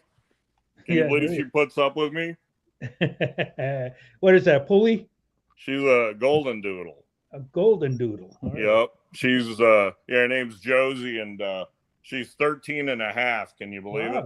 She looks good for 13 and a half. I know. She still wants to play, but I'm sure. And then I got a 2.5-year-old golden that's my service dog, and he lays around more than she does. Goldens works. Are nice like that. They're relaxing. He's got to help me with stuff, so he works. So I let him relax whenever he can. There you go. Yeah. What do you want? I think she wants to go outside. Oh, you got a dog? Nope, cat. But she tells cat me, goes out? Oh yeah, she tells me when she wants to go out. Yeah, well, that's smart. Then you don't have to have a litter box in the house. Well, Henry, cats don't have owners. They have servants. That's right. I agree with that one. The wife's going to let her out. Yeah. But, she has every room. I mean, every chair in the house has to be covered because of the hair and everything. She owns every chair, Oh, yeah. Yeah. She lets us sit here. Yeah. We got a 2-year-old neutered cat. He just, when he doesn't get what he wants, he'll wreck something. So, make with the food, or I'll wreck something. Yeah. See, right now I got 2 pots. 2 weeks apart, I planted cat grass, and she doesn't even let it get an inch long. She's all over it, They like catnip. Yeah, for the winter I grow her cat grass. Yeah. What's Ken doing? Talking into the shop. No, I'm talking. My buddy's texting me. My buddy Rich. He's Hey, talking Ken. about yo. Blow me up. Hold on. Look at those teeth. They're perfect on her. Yeah. She's a little cloudy in the eyes, but she still likes to run around. Oh, yeah. And she gets up on the couch, no problem. How old was she again? She's going on 13 and a half. Nice. The good expectancy is 15 years. She's a hybrid, though. She's golden retriever, her mother was, and she's standard poodle from her dad. Okay. But she looks more like her mom. Yeah. And then I have the golden, and he's crashed out on the floor. He loves the tile floor. It's like, and then he likes his kennel. He'll go in there at night and flip over on his back and go to sleep. When it's hot, they like to lay on that cool floor. Oh yeah. Well, yeah, it's a little uncomfortable being in South Florida with having long coats on a dog. Yeah. An undercoat. I rake undercoat out like every couple of days, and it looks like I have a dog laying in my side yard, and then I got to rake it up. Yeah, exactly. Yeah. But it's worth it. Oh yeah. You guys were It talking. gives me some purpose, because I mean I'm retired and I like stuff to do. Good. You guys were talking about electricity before, and I don't know anything about electricity other than You're the oil chickens. guru. Yeah. But have a look how I the appreciate installation. the info on that. All righty, have a look at the installation Oh, we you do here. got This is EV car? nope. This is 400 volt for my air compressor with a 220 outlet or 230 outlet. Yeah, 400. Single phase? Nope, dual. 16 amps. But you're 50 hertz. Yeah, he's in Denmark. Yes. Yeah. Europe. Yeah. Yeah, those and then are. and then Where are you 230 out. Denmark. Oh, in Scandinavia. Denmark. Okay. Yeah. So I really don't know. I know that European is 50 hertz. Yeah. And their voltage are like 200 and 400. 230 and 400. Yeah. Yeah, but this it's all nominal. Yeah. This is the circuit board for the shop. These are all automatic. Oh yeah. Fuses. Are those molar circuit breakers? I don't know what that is. They look like molar. They're sort of, if I overdo something, it'll just pop down. Yeah. I just with the brand of them. I've seen those. It says Nante something. What do they say? Nante. Nante. Let's see if I can't watch the phone at the same time, but Nante. Yeah. Well, typical NEC style circuit breakers. Yeah. I've seen them in machine control panels. You did that all by yourself, Klaus? Absolutely not. I have a good friend who's where to stop. Yeah, absolutely. And when it comes to power, feel. Yeah, like I got to get a fence done, and I'm not doing it myself. They do that every day. Yeah. No, but I mean, it's simply because I run out of talent. I don't know anything about installations. Right. Well, there's a lot to know. I can't imagine trying to learn more than the electrical trade is. No. It's you never can know it all. No, but I mean, it's we built the shop I'm in now. It's a building. We built it in 2017, so all installations are new. Oh wow! But as I said, I have a friend who's a trained electrician, and he did all the cabling, all the connections, and everything. And I have nothing that is hidden in the wall. Oh, you got a chain fall in the ceiling, don't you? Yeah, I do. But can you see the little box up there? Is that visible? Yeah, above the SO sign. Yeah, that's those are everywhere, and these are this is where the wires are connected. Oh, they're connecting. There's no hidden connections inside the walls. Oh no, you can't. No, it's people have done that, and it'll cost somebody a lot of money on a service call because of somebody's ignorance and burying an electrical connection in a wall. Here, it's mainly due to insurance. If it's not done correctly. I've heard like if insurance companies find that unqualified people were doing electrical work, then they'll not approve electrical fire claim. Nope, they won't. Your insurance is void. No, everything I've done in my house, I've had inspected. Yeah. That's good, Ken. Yeah. So no, when we built it, before we put up all the drywall and all that stuff, he came out with a big spray paint marker and he painted where he wanted the different cables to go. I pulled them, and he just came in and connected everything. Yeah, your cabling is a lot different for homes. It's like a round gray cable with multi-conductors. You can do that. This is what's done here. This is and they come in different sizes. Don't you guys have the blue cable? Klaus, don't you have blue ground instead of green color or something? No, green yellow is ground. Yeah, green with the yellow. Oh, okay. Yeah. I got you. But the we call it installation cable, and I think you can see it here because it pops out of the wall. Let's see, where are we? Here we are. Comes right there. Oh yeah, that's what I was talking. Yeah. So that goes. I mean, you don't have to do that. That's the expensive solution. I'm Right. told. But he said it was easier for him, and I said, okay, do Yeah, but whatever you want. you don't have to protect it from physical damage. No, you don't. There is some Because we rules have to about use conduit where Romex, Yeah. our building cable, comes If you out do to it- where it can, Yeah. be damaged. if you do individual wires, they have to run in little conduits. Okay, But yeah. this stuff here, you can actually bury it just as it is there. Wow. That's perfectly legal. Yeah, I know Only your issue. Yeah, your sorry? wiring methods are totally different than here. That's what I've been told. Yeah. Yeah. And Yeah, I because had your a guy. sockets in the wall look very strange. They look almost like marine kind of sockets. These. Can you guys see these? Oh, well, there. These. Where are we? Yeah, those 230 volt. Yeah. These actually IP44. They're designed to actually be used outside. Oh wow. But I decided to use them inside because But That's the good connector protection.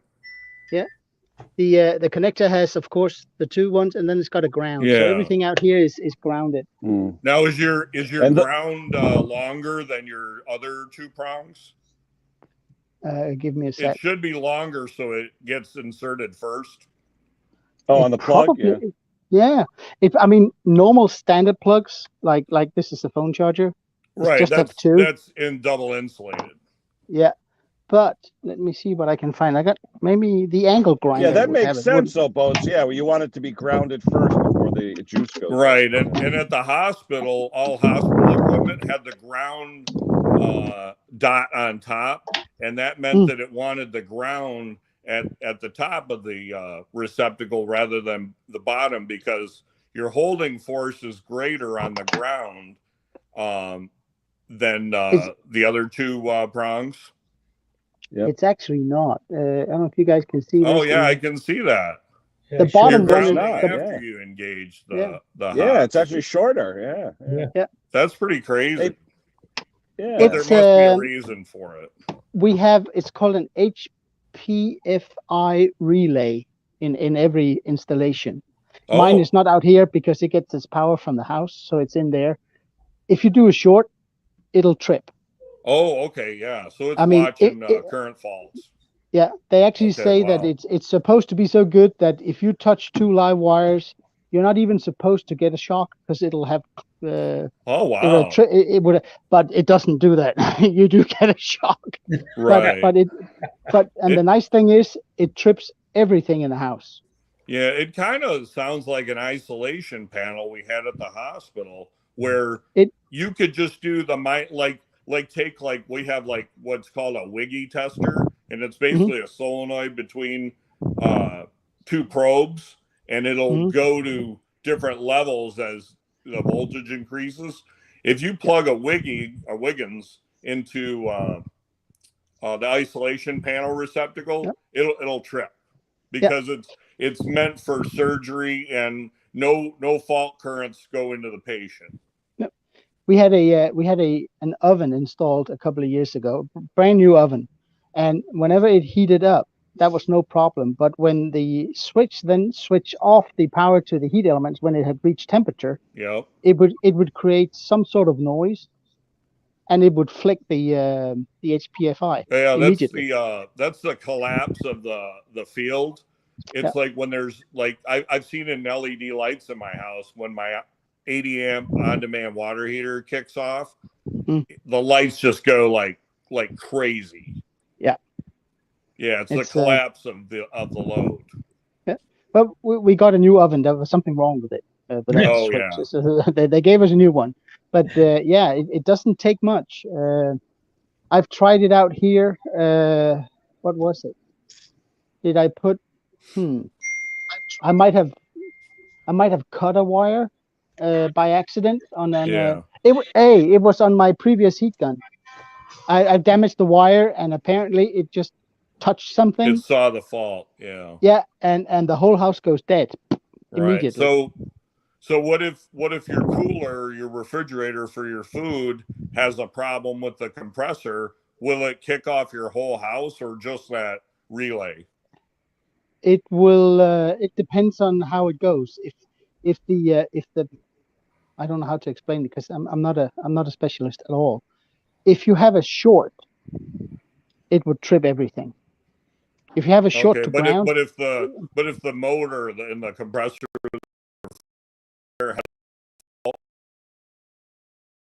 would it kill the whole house? no. If the motor would start drawing more than the fuse can deliver, it would just trip the fuse. Oh, okay. See, but if it has short to ground, it would trip the relay. But what if you don't look at your fridge? Could you possibly not notice the circuit tripped and let your food go bad? In theory, it could. Yeah, in theory. See, I see that with like they want ground fault protection on refrigerators and like freezers in garages and basements, but ground faults are known to trip with compressors kicking on and off, with that inductive load. Yeah, I mean, I think the only time I've seen the relay pop here is if there's a thunderstorm and the lightning strikes close by. I mean, whole streets, the HPFI relays trip. So everything, but you just go down. Boats, I got a quick question though. Boats, you're talking about ground faults and all that stuff. At where we work now, we have arc fault protection instead of the GFI. Can you explain that a little bit? Arc fault? Yeah, I mean versus a GCFI, an arc fault protector on a house. Right. GFCI is looking for potential between ground and neutral, and it will if it senses that 50 milliamps or whatever, then it'll just trip, or sometimes when they're under like a load like a refrigerator or a freezer, they'll kind of go bad with that load on there, but arc fault will sense like faulty wiring and like a lamp you're plugging in or a cord or a plug strip or whatever, and it will just cut it off, before things start to smolder, and then because it'll eventually find its way in the wall, and that's where your electrical fire starts. They're saying go ahead. I've had GCIF or whatever they're called protectors catch on fire because too many plugged in and they wouldn't shut off. Catch fire and burn. I've seen GFCIs that won't trip, and then we replace them. But let me ask you though, is it better to have the? I mean, in our area, it's all arc flash, not GCFI anymore. But is it better to have the breaker or the individual outlet? I would say the breaker, because devices, you're plugging in and out of them and you're wearing them out, as opposed to the breaker, you're not giving that unless, it's sensing a lot of faults, then it could probably tend to wear on it. But I would say, go with the breaker. It's a little more money, but then, if you have to replace an arc fault receptacle, you're paying twice, for that receptacle when, you could put a $1.99 receptacle in there, Yeah, they're saying too, though, let me ask you though, if you have an existing bathroom or kitchen where you're within, say, 3 feet of water, like they say, and you have the GFCIs in there, is there harm putting an arc flash breaker to supply it from your panel? No, you don't want to do that. No, because the GFCI is protecting that outlet. But is it overkill, or will it not work correctly because of it? It will cause a malfunction because they don't talk to each other too well. Okay, all right. Yeah, just to put it simply. Yep. Yeah, because I've seen where people have put a ground fault breaker in and then put a ground fault on the other end, and that doesn't work. That's just dumb. I did that in my fish pond. I got the GFCI in the panel. Then I have, the ground fault protector in the panel. Then I have a GFCI in the pond also. Oh, you have it on both? Yeah. Oh, you only need it on one location. Well, yeah, I guess when you're putting your hand in the water, anywhere near the pump, they want that. But it's protected on the end of the breaker. Yeah. Those things will trip whenever they, like, you can just put like that Wiggins solenoid electrical tester. I still have like a variation of that called a Volcon, where it would have a light, so you could do like continuity on fuses and circuits and stuff. But if you just put that Wiggins on there, it will from the hot side of the breaker to neutral, or I'm sorry, neutral to ground. It'll just trip. You know, it doesn't like anything potential between neutral and something I've always wondered about, and it's sort of a gray area, and maybe you can help us out here. Can you explain, you just said it, the difference between ground and neutral?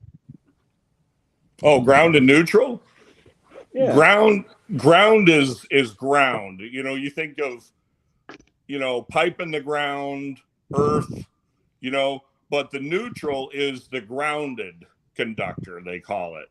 So where it goes back and forth, back and forth, back and forth. Right? You're having you know, current and then current that's not like 220 circuits where there's an imbalance, and then that unbalanced current will go back on the neutral.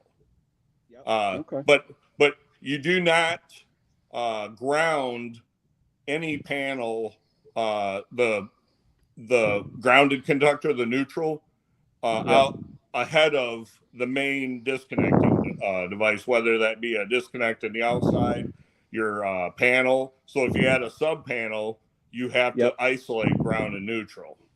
Yeah, that's what I did in mine. I put a 60 amp sub panel for my workshop, and my buddy said you got to have the isolated neutral. Right, or you're gonna have arcing, like I've seen it where people have grounded sub panels, and you'll see arcing while you're like testing things, you know. I have a little ear problem. It's really hard for me to hear on this iPad. But you were asking about the grounded, the neutral as opposed to the ground. So do you understand that, or?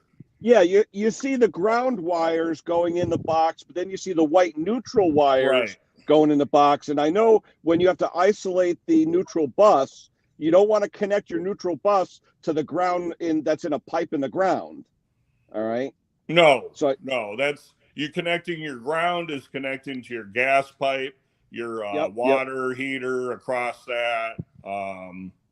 Ground rods outside. They don't allow that anymore in my town. You can't connect to a water pipe anymore. You have to go to a 10-foot rod in the ground outside. Oh, okay. Yeah, it's all authorities having jurisdiction, you know. I mean, that inspector that's what he wants. You know, I've been in, you know, areas where, you know, they don't want this, but they want this, you know, or they try to give you a hard time about this, you know, and it's you know, it's like they feel like they're the sheriff in town, and you know, they say, you know. Also, it's the same thing here. Sorry, Henry. From the house to the yard before you go into that ground rod. It's got to have a traveler and then into the ground. It's something I can't hear them. This iPad is like really, really low. I'm trying to find a USB-C style headphone to connect to it. Yep. I use a Bluetooth earbud. That's what I have now, and it works great. With the iPad? With anything, yep. As long as you got Bluetooth on it, yep. I've tried it with my hearing aids, and it doesn't work with my iPad. It works. How old of an iPad, though? Is it an older iPad? You know, it's new. It's an iPad Pro. Oh, wow. Yeah, because I've used it before. My wife has a new one, and I've used it with it, yeah. Okay. All right, I'll have to look for that. Because it's like But then again, these earbuds that I have, my son bought them. They're like $200. They're not cheap ones. Oh, yeah. But I tell you, I'm using the microphone in the ear from this earbud right now. So whatever I'm doing is coming out of this one earbud. Noise canceling? Yeah, I mean they're beautiful. I love. Oh, them. I could hear you when you were in the donut shop. Pretty good. I know. I was hoping you didn't hear the peeing into the toilet. I aimed for the porcelain instead of the water, so you wouldn't hear it. You know. The silent tinkle. That's when you flip the faucet on. Yeah. Yeah. But yeah. I figured you're gonna hear zip, ding, ding, ding, ding. Yeah. Before I interrupted you, Yeah, what were you gonna say? Yeah, those commercial flushers are pretty loud. Oh, this one had the air assist where you hit the button, it's like whoosh, you know. Oh, like a turbo thing. Yeah, the pressure assist that uses the water pressure to charge up the bladder. Oh, for water conservation. Yeah, it's like a 1.3 gallon. So if you take a turd, that thing ain't going down. No. I'm thankful that my house came with like good commodes because nothing worse than like I had 3 sons and man, they were clogging the toilets all the time. I tell my wife and my daughter and my son, I said, guys, if you're gonna do a dookie, double clutch it I said, while it's in midair, double clutch. Okay. Just double clutch in midair. Get it going down. All right. And also don't use a half a roll of toilet paper for a dookie. All right. You're gonna give him intestinal issues. I'm telling you, put it this way. If I have a good breakfast here with some grease and butter and bacon and all that, I'm gonna be double clutching 5-6 times. But luckily my toilet, I only have one bathroom with one toilet. So with mine, I'm fortunate. In 1990, the U.S. government mandated 1.3 gallon toilets. Okay. They did that in August of 1990. My toilet was installed July of 1990. So it's 3.3 gallon with a 4-inch downpipe. So I can take a turd the size of a football and it's going down. Yeah. Heavy duty equipment. And I have taken turds that size. No. Yeah. My friend growing up had one of those toilet tank on the wall things with the chain hanging. Well, that's why they called them water closets. It was actually a water closet on the wall with the chain, and it would go down like 5 feet, develop velocity so that it would flush and push through. Yeah. Oh yeah. Here the newer toilets, the thing you press to release the water, you can actually choose big flush or small flush. Yeah. Oh yeah, they have the big button or small button in the middle. Yep. But a lot of those too, we have the ones here where the water pressure in your system charges up a bladder, and that's what gives you your flush. And the problem is my water pressure is like 90 psi. I'd blow the freaking toilet up. Yeah. But what kills me is if I get home from work and I got to do a Duke, I go over there and I'll text my son or my daughter. I go, did any of you take a Duke today? Because they put 4 pounds of paper in the toilet, and all I need is to do a double clutch and my ass gets wet. That's all I need, you know? Do you have the power plunger at your house? Yeah, no, I'll be honest with you, and it sounds disgusting. I'll actually take my hand and push up where the bottom of the toilet, and it works better than a plunger. You push what? I'll push the water with my hand into the hole on the bottom of the toilet, and I get better action than a plunger. I'm serious. That's more than I wanted to know. No, I'm serious. I mean, I wash my hands, of course, but I would run it. The thing is, you got like 5 seconds to shut the water valve off before it comes off the rim. You know what I mean? Yeah. So you got to act fast. That's when you got to put the saran wrap over the top. Yeah, I know. I should keep bags next to the toilet, right? But I mean, your toilets, they have that little S lock for the water, right? The water lock. Yeah. At the back. Yep. I was told once, because our toilet is getting old too, and it needs replacement. The guy said that the mineral deposits from water will actually coat the surface in the S lock, not allowing stuff to flow freely. So he says there isn't anything you can do about it. Everything that's on the clean water side, you can put whatever chemicals in there to remove lime and stuff like that. But on the other side of the S, you can't because it just goes by. So he says that if it becomes an issue, just replace the toilet and you'll get a better flow out of it. Yeah. I tell you one thing though, Klaus, since my toilet is 1990, that S-bend or whatever is twice the size of what you see in today's toilets. So it's actually a lot bigger. He actually said he actually said that it's got nothing to do with flow rate. It has to do with it's resistance. friction. Yeah, friction. Yeah, friction. Yeah. Interesting. But I tell you one thing though, when I see those commercials with the guy flushing 72 golf balls, he's full of shit. Well, yeah. You put 5 golf balls in my toilet, it ain't going. If I'm shitting golf balls, I need a doctor. Wow. Like I said. Yeah. But yeah, like John said, who got on this conversation of taking a turd? I don't know. I think it was you. It's a shitty subject. You were talking about going in the donut shop and going in the head. Oh, there you go. Okay, yeah, we talked about the head. Okay. No, because I keep referring to, was it Burt Reynolds in Smoking the Bandit? You know, where he talks about hauling manure and he's like, shitty job. Yeah, shitty job. That's a good movie.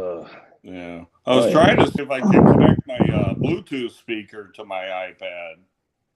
You definitely have Bluetooth though, right? On the iPad? It won't work. I think I gotta it won't work. Jump out to go to my settings and try to connect. I don't know. That's way too much for this. It won't work. I got a Bose Bluetooth speaker and I connect the iPad to do a stream. It goes reverts right back to the iPad. It won't go through the Bluetooth. Oh, okay. So yeah, I thought there was something funky. That's why I'm trying to find a USB-C cable.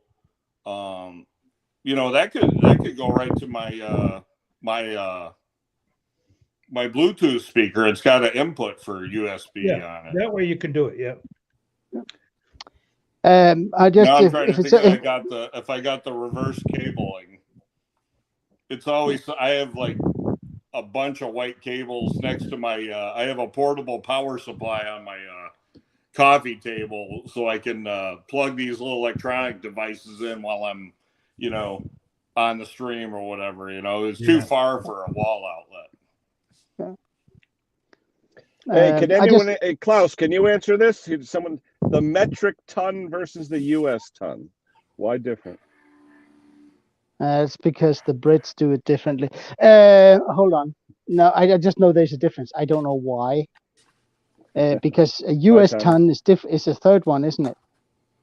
We're 2,000 pounds is a U.S. ton. Yeah, and here 1,000 kilos is 1 ton. Yeah, which is 2,250 pounds. Yeah, or 2,240 pounds. Yeah. So no, I actually don't know enough about it. Where it comes from. I mean, I'm all metric. I'm still learning my wrenches that I have in Imperial or in SAE.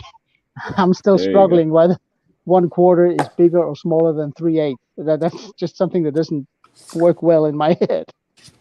But I'm getting used to it. I tell you, I'm gonna have to change the title of the stream to Electricity and Turds. I have it's just a small, just to change the subject a little bit. I have a tip that I did.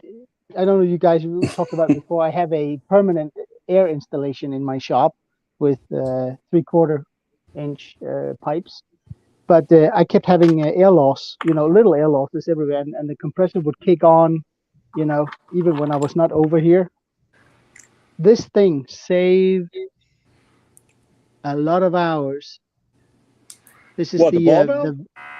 This one I installed that coming right out of the compressor, and it's now shut. Now this thing can be at full pressure for a week without any air loss. Right. So, and how many times do you drain the tank? About once a month. Yeah. Yeah. See, I'm guilty. I haven't drained my tank in 22 years. Oh, those things when they blow up. Oh no. I have a permanent hose connected to it with a ball valve down there. So So the one it came with a little I don't know, a little brass valve. It took forever to drain it. Right. It's a 200-liter tank, so it took forever. But now I can. It takes 2 minutes and it's done. Yeah, Ken. You ever watch videos on how those things blow up? They're like. I know. I got to loosen it, but my fear is if I go near it, it's going to blow up in my face. Yeah. I have it in the corner of my garage where it's isolated with a bunch of junk, so if it does blow, it's not going to hurt anybody. Okay. Don't believe Ken. He relieves him. He empties his tank 3 times a day. Well, my human tank, Wrong tank. No, seriously, Henry. I think maybe today I'll take the relief valve, empty the whole tank, and then in fact, we have ultrasonic testers. I should grab one and check the wall thickness. Yeah. Wow. But Not if you hit it with a hammer a little bit. Oh, geez. Well, I'm afraid if I hit it with a hammer, I'm going to blow a hole in it. Yeah. Well, then you'll know that it's going to blow because I've heard a air tank blow on an industrial machine, and it sounded like a cannon going off. Oh yeah. The weld I'm broke. waiting for that. And it just kind of boom. I mean, I have 200 liters of air at 10 psi.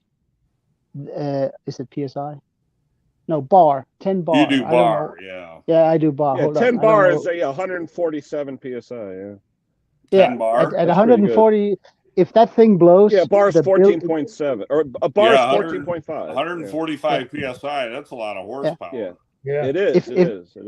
If that thing blows, I'm gonna need a new building. Yeah. Oh yeah. It'll blow out a wall. It'll go right through the roof. Yep. Yeah. Hey, mate. You're in charge, somebody. Yeah. Free T-shirts for everyone. Just free coffee for everybody. Yeah. Just email kensmallengine.com. Yeah. Yeah. You just got to meet him at the coffee shop. For a free Dutchess coffee. Yeah. It sounds like they know him pretty well there. He stocks out there for quite a while. Last couple of weeks he was there every night. I mean every morning. Yeah. We're back. No, I was trying to make myself bigger. Hold on. I hit remove instead. Tim Palmer, post your question again, Tim. Tim had a question about 230 volt versus 220 volt UK versus the States. I didn't see it, Tim, so if you would post it again, all right? Oh yeah, Klaus gave away 25 T-shirts. Ken Small Engine Repair. Yeah, only 25. And free Dutchess coffee. And free coffee. You just got to meet you at the coffee shop. Yeah, there you go. It's nice and warm out here. Come on by. I'm not going anywhere near that cold. Bring your gloves. Yeah. I don't have any clothing warm enough for that kind of cold. Yeah, Tim, post your question again. I'm sorry I missed it. I don't have my cheaters today, so everything I'm looking at is fuzzy. I don't even know what the hell I'm putting up in the chat. Is Tim still with us or what? Yeah, he texted me. He actually emailed me saying I wanted to know something about it, but I missed it in the chat. So if he can post it again, I'll be glad to have us look at it. Yeah, but that might have been an hour ago. No, he just emailed me 3 seconds ago. Okay. So we'll see. Hey, Cajun. Hey, Buluket. We missed you the other day, buddy. We were waiting for you to come up on our generator chat. I didn't see you, my friend. You haven't seen much from Go-Karts Gone Fishing. He had a live yesterday. Oh, he did? Last night. Yeah, last night he did a little live. Oh, yeah. I think was that the one where he was playing a card game or something? I think so. I briefly went into that. They weren't doing burnouts. No.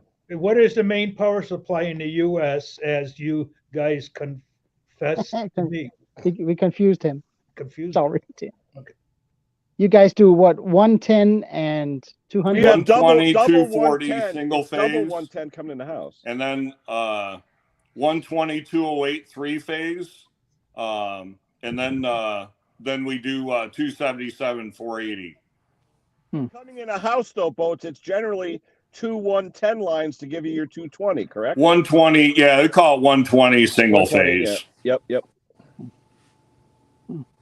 Yeah, UK. Some people, I always wondered about UK because they only have 2 prongs. Does that mean it's not grounded? they're not using the neutral. Oh, okay. Yeah, they're using 2 hots and a ground. Okay. They have 3 prongs as we do, but like a phone charger will only have 2. Yeah. And they have these big plugs. They're big. I mean, physically big. Yeah. So your ground must carry the imbalance current. If you say so, sir. I have absolutely no what that means. So you don't want to. I know you don't want to be a part of the path of current trying to go back to where it's coming from. I've done that with a bank of office lights on a neutral, putting them back together, and I had the neutral load through my arm from the grid of my elbow to the wire nut. I was trying to tighten and it slipped.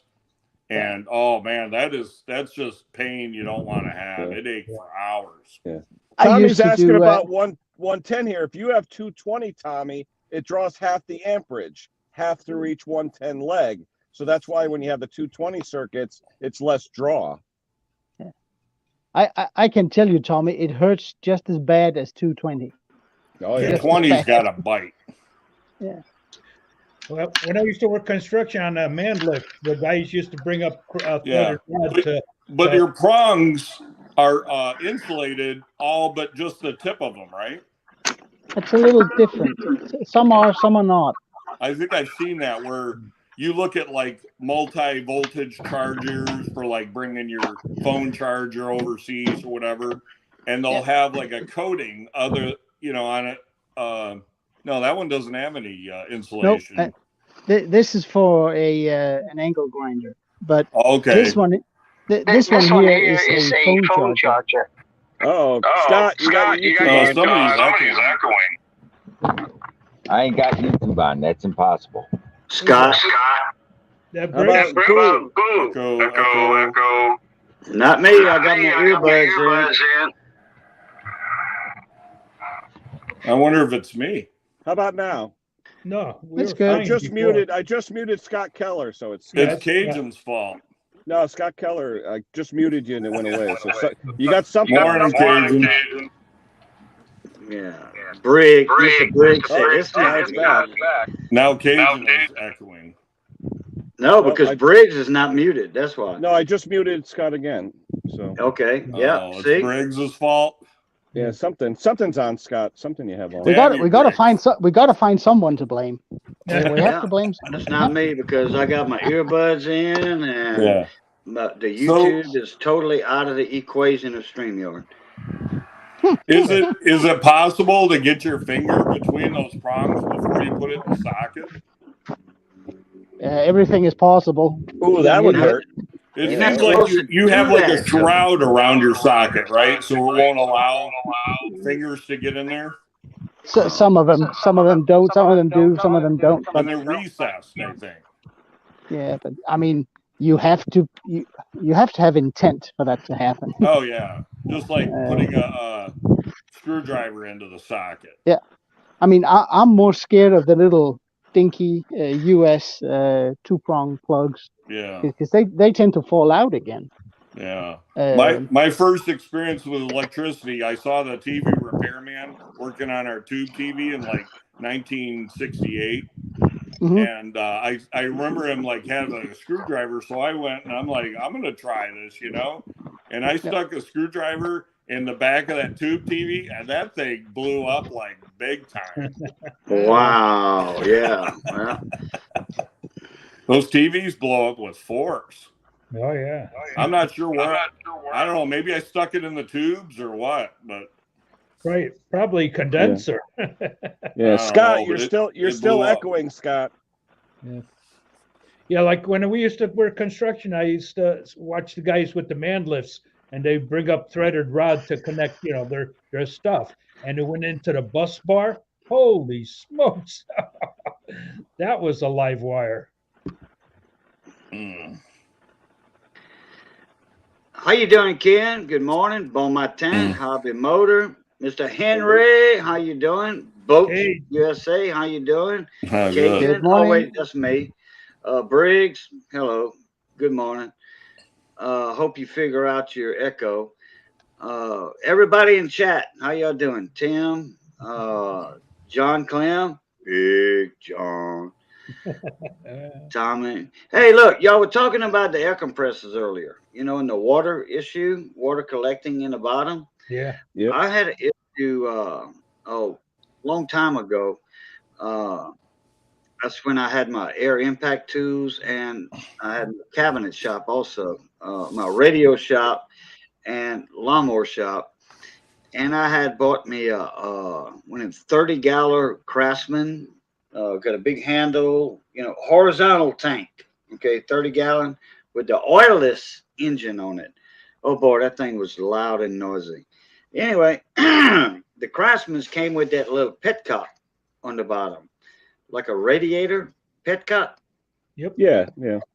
Well, I guarantee you, because I used to, you know, drain my tanks all the time, but that tank all the time.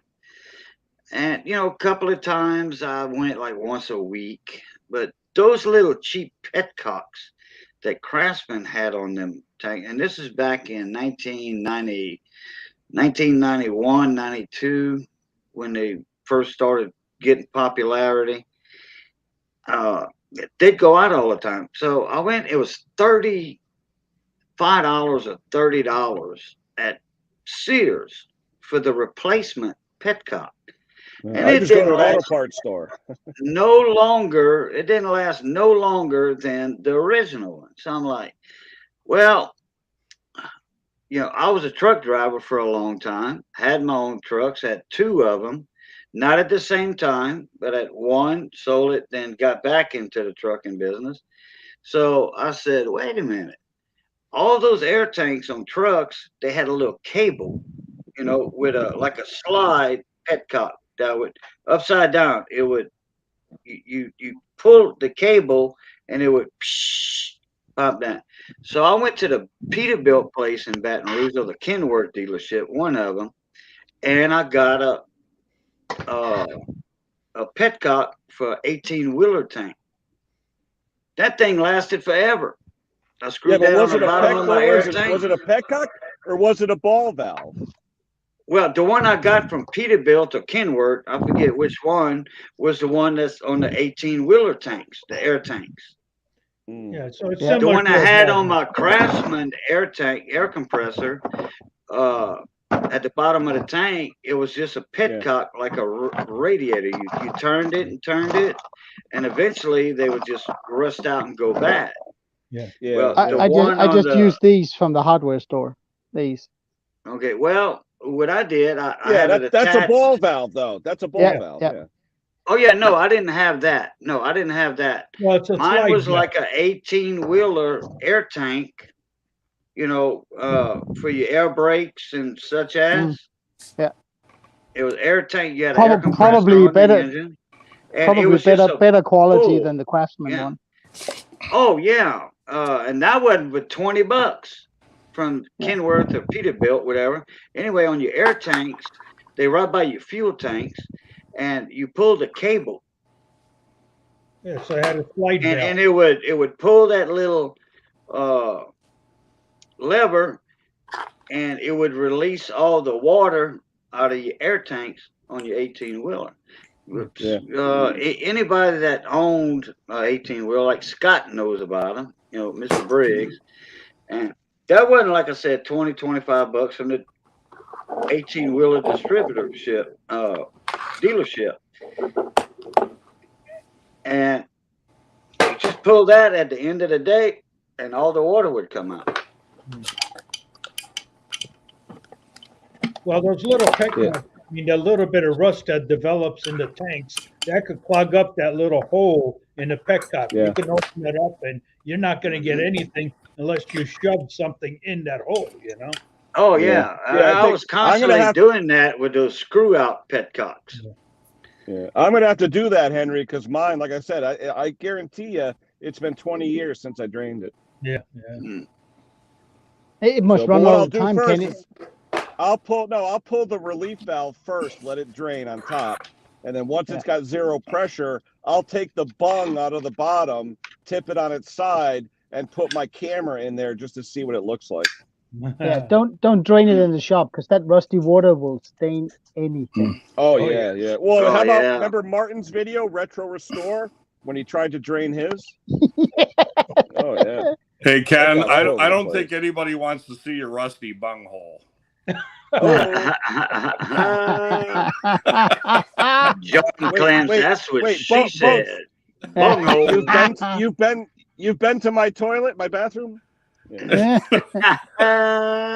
John Clem, you're bad. No. You're bad. Your hands have been in it. Oh. All I can say is if you own a house and you have children, you really should have more than one bathroom, but I've had one bathroom now for 32 years. So. You only have one? Yeah, one bathroom, 32 years with 2 kids and a wife. Wow. Yeah. Well, I bet you were glad when the kids moved out, huh? Well, one moved out, but the problem I have is I'm up early in the morning, so it doesn't matter. They're still sleeping by the time I take my shower. What do we call it? The 3 C's, right? Chit, shower, and shave. I do what I got to do. And I get the hell out of there before they're even up. 3 S's, yeah. 3 C's, 3 S's, just like in the Army, which I hadn't shaved in a while, as y'all can see. I do what I got to do. 3 S's, hell out of there before 3 S's, yeah. 3 C's, 3 S's, just like in the Army. Hold on. Okay, somebody's got. Yeah, somebody's echoing. No, it's not Briggs. It's not Briggs. No, it's got to be hard. Simone, No. Simone, do you have YouTube on? Hardcore Copper. I just muted Simone, so it must be Simone. Oh, Simone. Oh, Simone. Oh, wow. TV Okay. on. Oh, I thought she looks just like Hardcore Copper, a coin collector in Texas. You got a picture? She's got a twin sister. A doppelganger? There you go. Doppelganger. Doppelganger. I've seen a few. I thought that's who it was, Hardcore Copper. Simone, put on your Texas drawl and you'll freak out everyone here. Yeah. That is true, Dick. I had to go and look out in front. I heard hammer drilling going on. And Hey, there's William. a guy across the street hammer drilling on his mortar mixer, trying to get the caked up mix out of there. Yep. And it's about to storm out here. Winds blowing. Simone, you're unmuted, Simone. It's okay. I fixed it now. Okay. All righty. Oh, Hi, that's Simone. definitely not Hardcore Copper. Morning, Simone. No. Because Hardcore's from Texas, so Morning, guys. totally different accent. How you doing? How you feeling? How you feeling, Simone? You all right? Howdy, y'all. I'm better Good. today. That's good. Fire to Midland. I slept really heavy last Can you hear night. me now? Hey, Tim. You're sort of breaking up though. Who, me? No, Scott. We can't see over your pockets, Ken. No, you guys are talking about That was the polite version. It was. I'm not going to show you that. I understand. Hey, Monica. Ken's getting a little risque. Hey, as long as I'm not, we used to call it, what was it, pocket pool? You see the guys at work with their hands in their pocket all the time. You say, hey, you playing pocket pool? Like, you don't, We had dungarees in the Navy where the pockets were sewn on top of the jeans, and you couldn't, you just didn't put your hands in those pockets, and then you could see everything that was in those pockets. And between the pockets. Yeah, I know. Those things were a bit restrictive. Yeah. So are you doing it for the views, Ken? Doing what? Getting a little risque? Yeah, just like I said, right now it's probably, my windows are fogging up, so the cold must be getting to me. Oh, yeah. The thing is, I can't see anything. I got a phone here. Look, I got a phone on my steering wheel where I'm trying to see the chat because the text on this phone is bigger than the text on the one I'm using. So I forgot my cheater glasses today, so I'm blind as a bat. I can't see what you guys. Yeah, I mean, you guys could say that I'm an a-hole in the chat, and I'd post it because I can't read it. Yeah. Oh, hold on just a second. Yeah, I see There you the ones that come up in the banner. Yeah. But I have to look over the TV and squint to see the ones on the TV. That's why you got moderators. Yep. Scotty, Yeah. say something, Scotty, so we can see you. Is he on delivery? Can you hear me now? You're breaking up like Hopefully crazy, he's at Scott. work. I'm at You're work. breaking up. Yeah, you're breaking up. You're breaking up. You're breaking breaking up. like mad. Delivering for FedEx. Let me just a second. Can't Yeah, understand. he's still it. breaking up. Yeah, he's still breaking up. We'll see. I mean, at least the echo's gone, so that's It must be the echo of the delivery truck. You know what? How's I'm that? going to look backward. I'm going to look in my. That's better. I'm going to look back in my rearview mirror, and I'm going to see all the people in Dutchess looking out the window at me. Ken. Oh, they're watching you, stalking them. They're probably watching the stream, saying, "There's that guy." I gave him the channel when I was in there. I told him what my channel was. While you're in there. Yeah.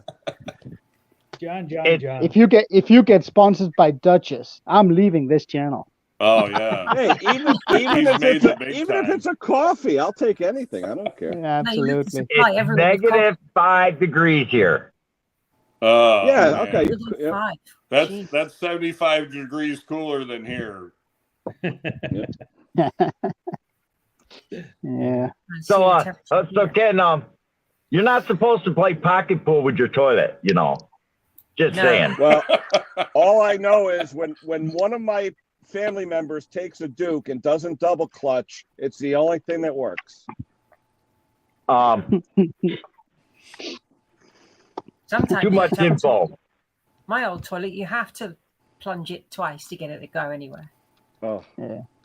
No, I just hate like hell when I come home and I gotta go real bad and I'm wondering if the damn thing's gonna go down. I don't want that. Well, how about you flush it before you tried? How about that? Yeah, but then but then you flush it and all of a sudden the water starts coming up and up and up and up and up. You know. Yeah. You need a power toilet. No, I need people that know how to take a. I need people that know how to take a turd. That's what I need. I've seen those. You shut the lid and it's got like a pressure system, and it just yeah. I got one of those that can, you know, you can't control your bowels. I mean, if your kids are anything like you do, I'm sure they got the same problem. You know, just saying. I've seen your breakfasts, Ken. Some of your breakfasts that you eat more for breakfast than I eat in a day. Probably. He's got weekly training. You ate more for breakfast one day than I eat in 3 days. Yeah. Well, you know what it is though, Scott. I'll eat my big breakfast, but then I won't eat anything till 2 p.m. So I'm going 8 hours with nothing. What'd you have this morning, Ken? Of everybody on this stream right now, I'm probably the only one that's not overweight, except for thank you very much. Yeah, thank you. I don't think that's overweight. Simone, get on him. Get on him, Simone. No, I said out of the men. The men. There's nothing to me. Yeah. Cajun's overweight. You're I'm overweight. not. Every one of you are overweight. I'm not I mean, overweight. come on. You're way more than I. You probably weigh more than I do. I mean, just because you can afford to fill your stomach every day, you know, and you get this. Jeez. All I know is I fill up my stomach. I'm out in 2-degree weather for 6 hours. I need that little extra belly fat, you know? Yeah. Yeah. I don't know where Briggs get I'm overweight. I only weigh 175 pounds. I weigh approximately. You outweigh me by 30 pounds. It's unhealthy to be anorexic. What was that, Simone? I weigh approximately. I'm not anorexic. I got a high metabolism. I don't gain weight. See, Briggs is talking over Simone now. Yeah. Oh. No, I weigh approximately 133 pounds. Okay. Wow. How many stones is that? Fun size. That's I about weigh 146. Yeah, that's about 9.5 stones. Yeah. 9.5 stones. Simone, you must be fairly tall, aren't you? Henry's got an excuse. He's old. Yeah. We need a wheelbarrow to measure our weight. I think I'm about 5'4". 5'4"? I think so. Okay. I'm not Well, sure. I think Missy is 5'4", I think. I'm not tall. Well, I'm 6 foot 250. Holy crap! Yeah. Here we go. With You are 120. I'm 6 foot tall, and I weigh 135 pounds. You outweigh me almost double, over double. Yeah, I am. Yeah, I'm almost double you. Yeah. Wow. That's But just then in again, case Look how thick that's my wrist. Look at my wrist, man. Look at that. That's it. Yeah, but Scott, all I can say is in a stiff breeze, you'll blow over. I won't. Nah. He'd blow off the bridge. No, I won't blow over. I'll tell you what. My beard might blow away. I swear I was clean shaven a week and a half ago. I know. You grow a beard like in one day. Oh yeah, Scotty's got 5 o'clock shadow at 12 o'clock. Yeah. You watched me. It was I can't remember whose stream was I on last week. I shaved everything off but the mustache. Here it is less than a week later. It's like, damn. Exactly. All right. Well, guys, I'm going to end it because I've been on for 2 hours and almost 3 hours now. So I got to get home and get some work done. Yeah. Oh damn! I was It's been fixing really to share. informative, Ken. Yep. Great Damn, company, guys. I was fixing Have to a great share. have a great Sunday. You too. Hey, Rob is going to be on later. Rob Small Engines. He's going on later, so we could be on Rob's stream. Simone, are you going on later? Possibly around about 4 o'clock. 4 o'clock, which Oh, is Rob's 11 on at a.m. 4? Eastern time. Possibly. Yes. There's no guarantee. All right. Yeah, take a and Rob is on tonight. I think it's 7 o'clock UK time. So that's 2 p.m. Eastern Coast time in the States. I've got another one going on about 7 o'clock in the evening, so I don't think I'll make Rob's. Okay. Either way. All right. Let me go. All I right. got to get home. I got to Can warm somebody up. So I'll drop talk a to you link? guys and girls. Take care, guys. Simone, put a link to yours, or if someone wants to put a link to Rob's as well, I'll wait up a few minutes. I still haven't made my mind up yet.